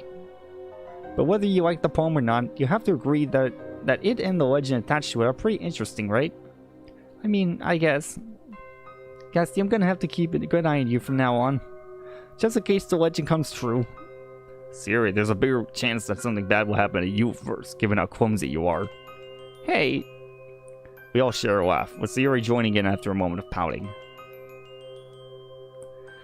Guys, it's been so enjoyable. It's been fun to scare your friends with silly pranks, and dressing up is also a lot of fun.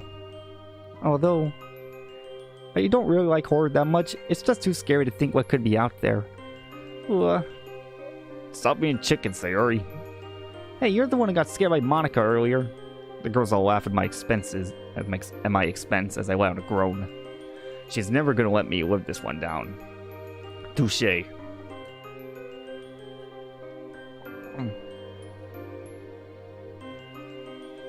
Anyway, it's ghost story time, right? I don't really know many ghost stories, to be honest. Sorry.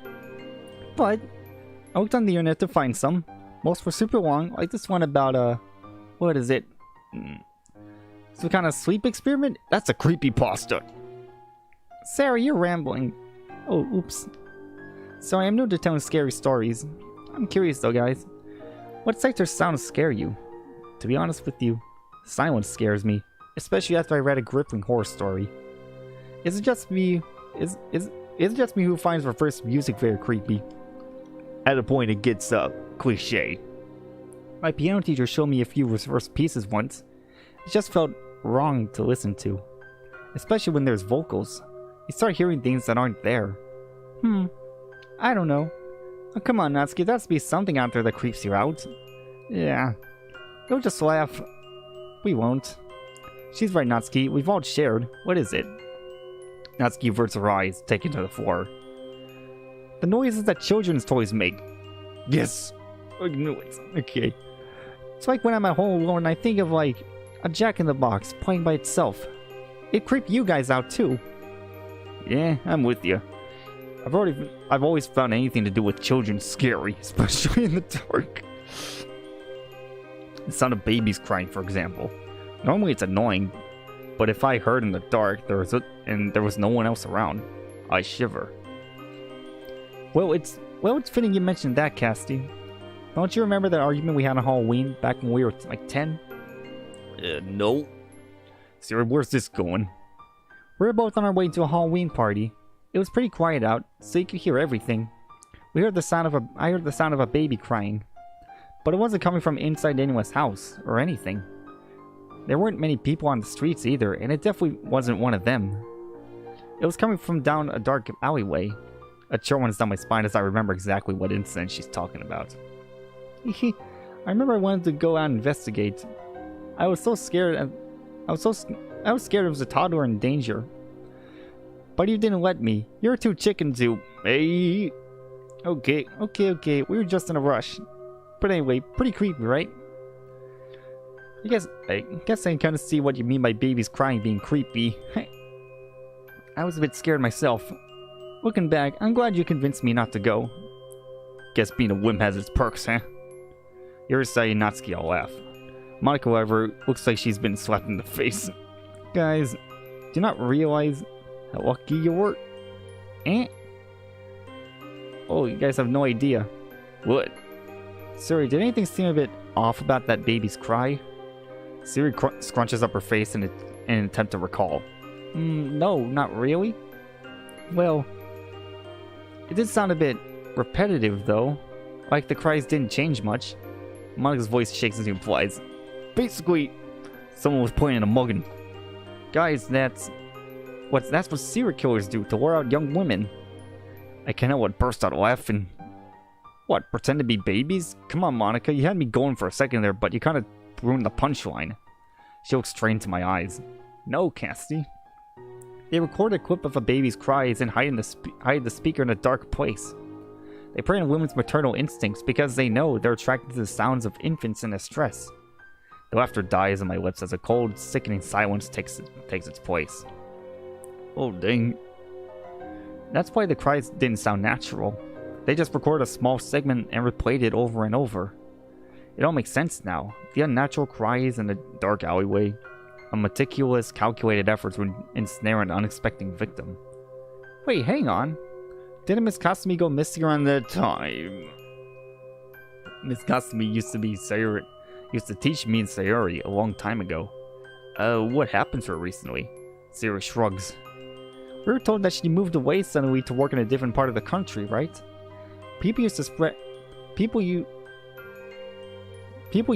really scary, horrible rumors about what happened to her, but they don't really make sense. Hang on. She had a child of her own that year, didn't she? Oh, she did. My parents wouldn't really discuss her whenever I asked her. They were super dismissive of the whole thing. Let me guess, I always wonder why, and I'm guessing I know why. Oh my goodness. Wait, you guys actually believe that? Everybody looks at Natsuki shocked. Oh, come on. There's no way you guys almost walked into a trap. Besides, that's just an urban legend. What happened to their teacher then? She just disappeared and Cassie's parents refused to talk about it? I don't know about you, but that just seems very convenient for this story. Well, maybe some things are better off left unanswered then, huh?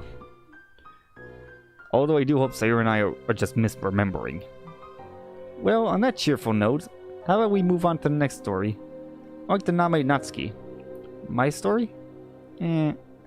Natsuki, do you not have one? Yeah, I never said that. I do, but it's just, I got it off the internet. I don't like horror. So if it's bad, it's not my fault, okay? Natsuki clears her throat. Anyway, it's about these two friends named Aoi and Nariko. I don't recognize this one. Basically, there was a rumor going around their high school about... Basically, there was a rumor going around their high school about people seen going in and out of an abandoned house in the outskirts of town. Most people thought they were just drug dealers, but some swore by the fact that the house was being used by a cult of some sort. Aoi and Nariko were very outgoing adventurers, so they decided one night to check the place out. They get to the house, and it's pitch black out. Luckily, Aoi had brought flashlights for the two of them. Nariko, on the other hand, brought a knife with her, just in case they ran into any trouble. I think pepper spray would be a better option. I think pepper spray would have been a better option. Because with a knife, you have to get in close proximity. Meanwhile, with pepper spray, you can stand like 3 feet away from them and you can still hit them. They go outside, and the place reeks.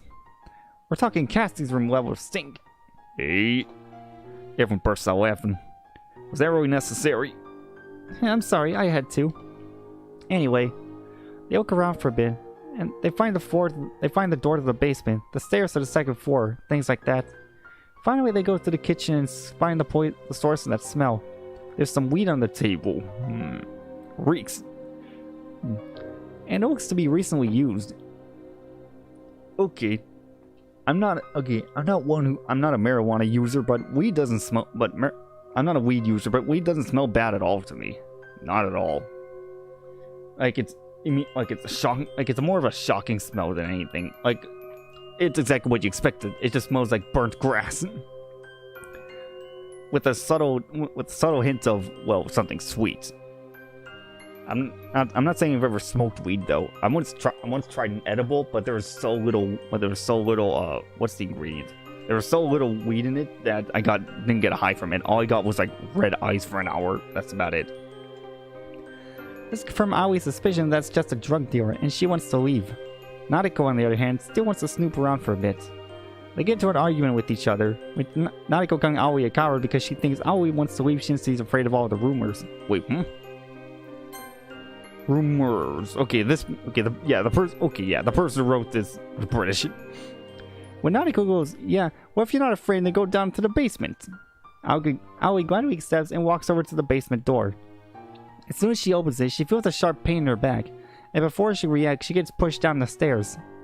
She tumbles down the stairs, and when she hits the bottom, she realizes she can't feel her legs. Her vision is blurred, but she can barely make out a figure standing on top of the stairs with a knife. The last thing Aoi hears before she passes out is Nariko's footsteps as she descends down to the stairway, and an old grizzled voice say, "This won't do nicely." The very next day, Naruki and Aoi call in sick. It's kind of a shame, really, because they miss out on all the talk on how because they miss out on all the talk about how some people heard strange animal growls coming from the old abandoned house on the outskirts of town. So yeah. Hope y'all liked it or whatever. What happened to Nariko and Aoi at the end? They didn't die, did they? Yeah, use your imagination. Nice story, Natsuki. Cults usually provide good fodder for horror stories. Indeed, I've read quite a few novels involving cults. Does a portrait of Markov involve something like that? Something similar, yes. Speaking of Yuri and horror stories, how about you go next, Yuri? Oh, my voice. Okay, I need...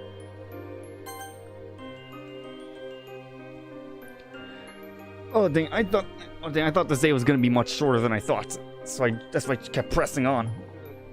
But oh, this is very, very long. But hey, I think it's a good kind of long. Also, no dropped frames. Comcast is being way too nice to me today. Okay. I don't know. I don't know what else to say then. I'm actually really liking the story. Again, there were some few grammatical errors, but I can get over that. I'm not saying I think they rushed some parts of it. I'm just thinking, I don't know, the individual writers themselves. I don't know. Hopefully, hopefully we get a patch soon. Yeah, hopefully we get a patch soon on the grammatical errors and such. However, I don't know what'll happen if the patch. However, I don't know if I get a new patch and then all of a sudden all my save files are corrupted. I don't know what happens. What'll happen then? But I guess we'll see. In part 4, which actually come out, I hope Sunday. I don't know, actually. Because I'm actually thinking I got family stuff to do on Sunday. Actually, so I don't know if I actually move it to if I should move it to Monday. You know what? I think that's what I'm gonna have to do, Justin.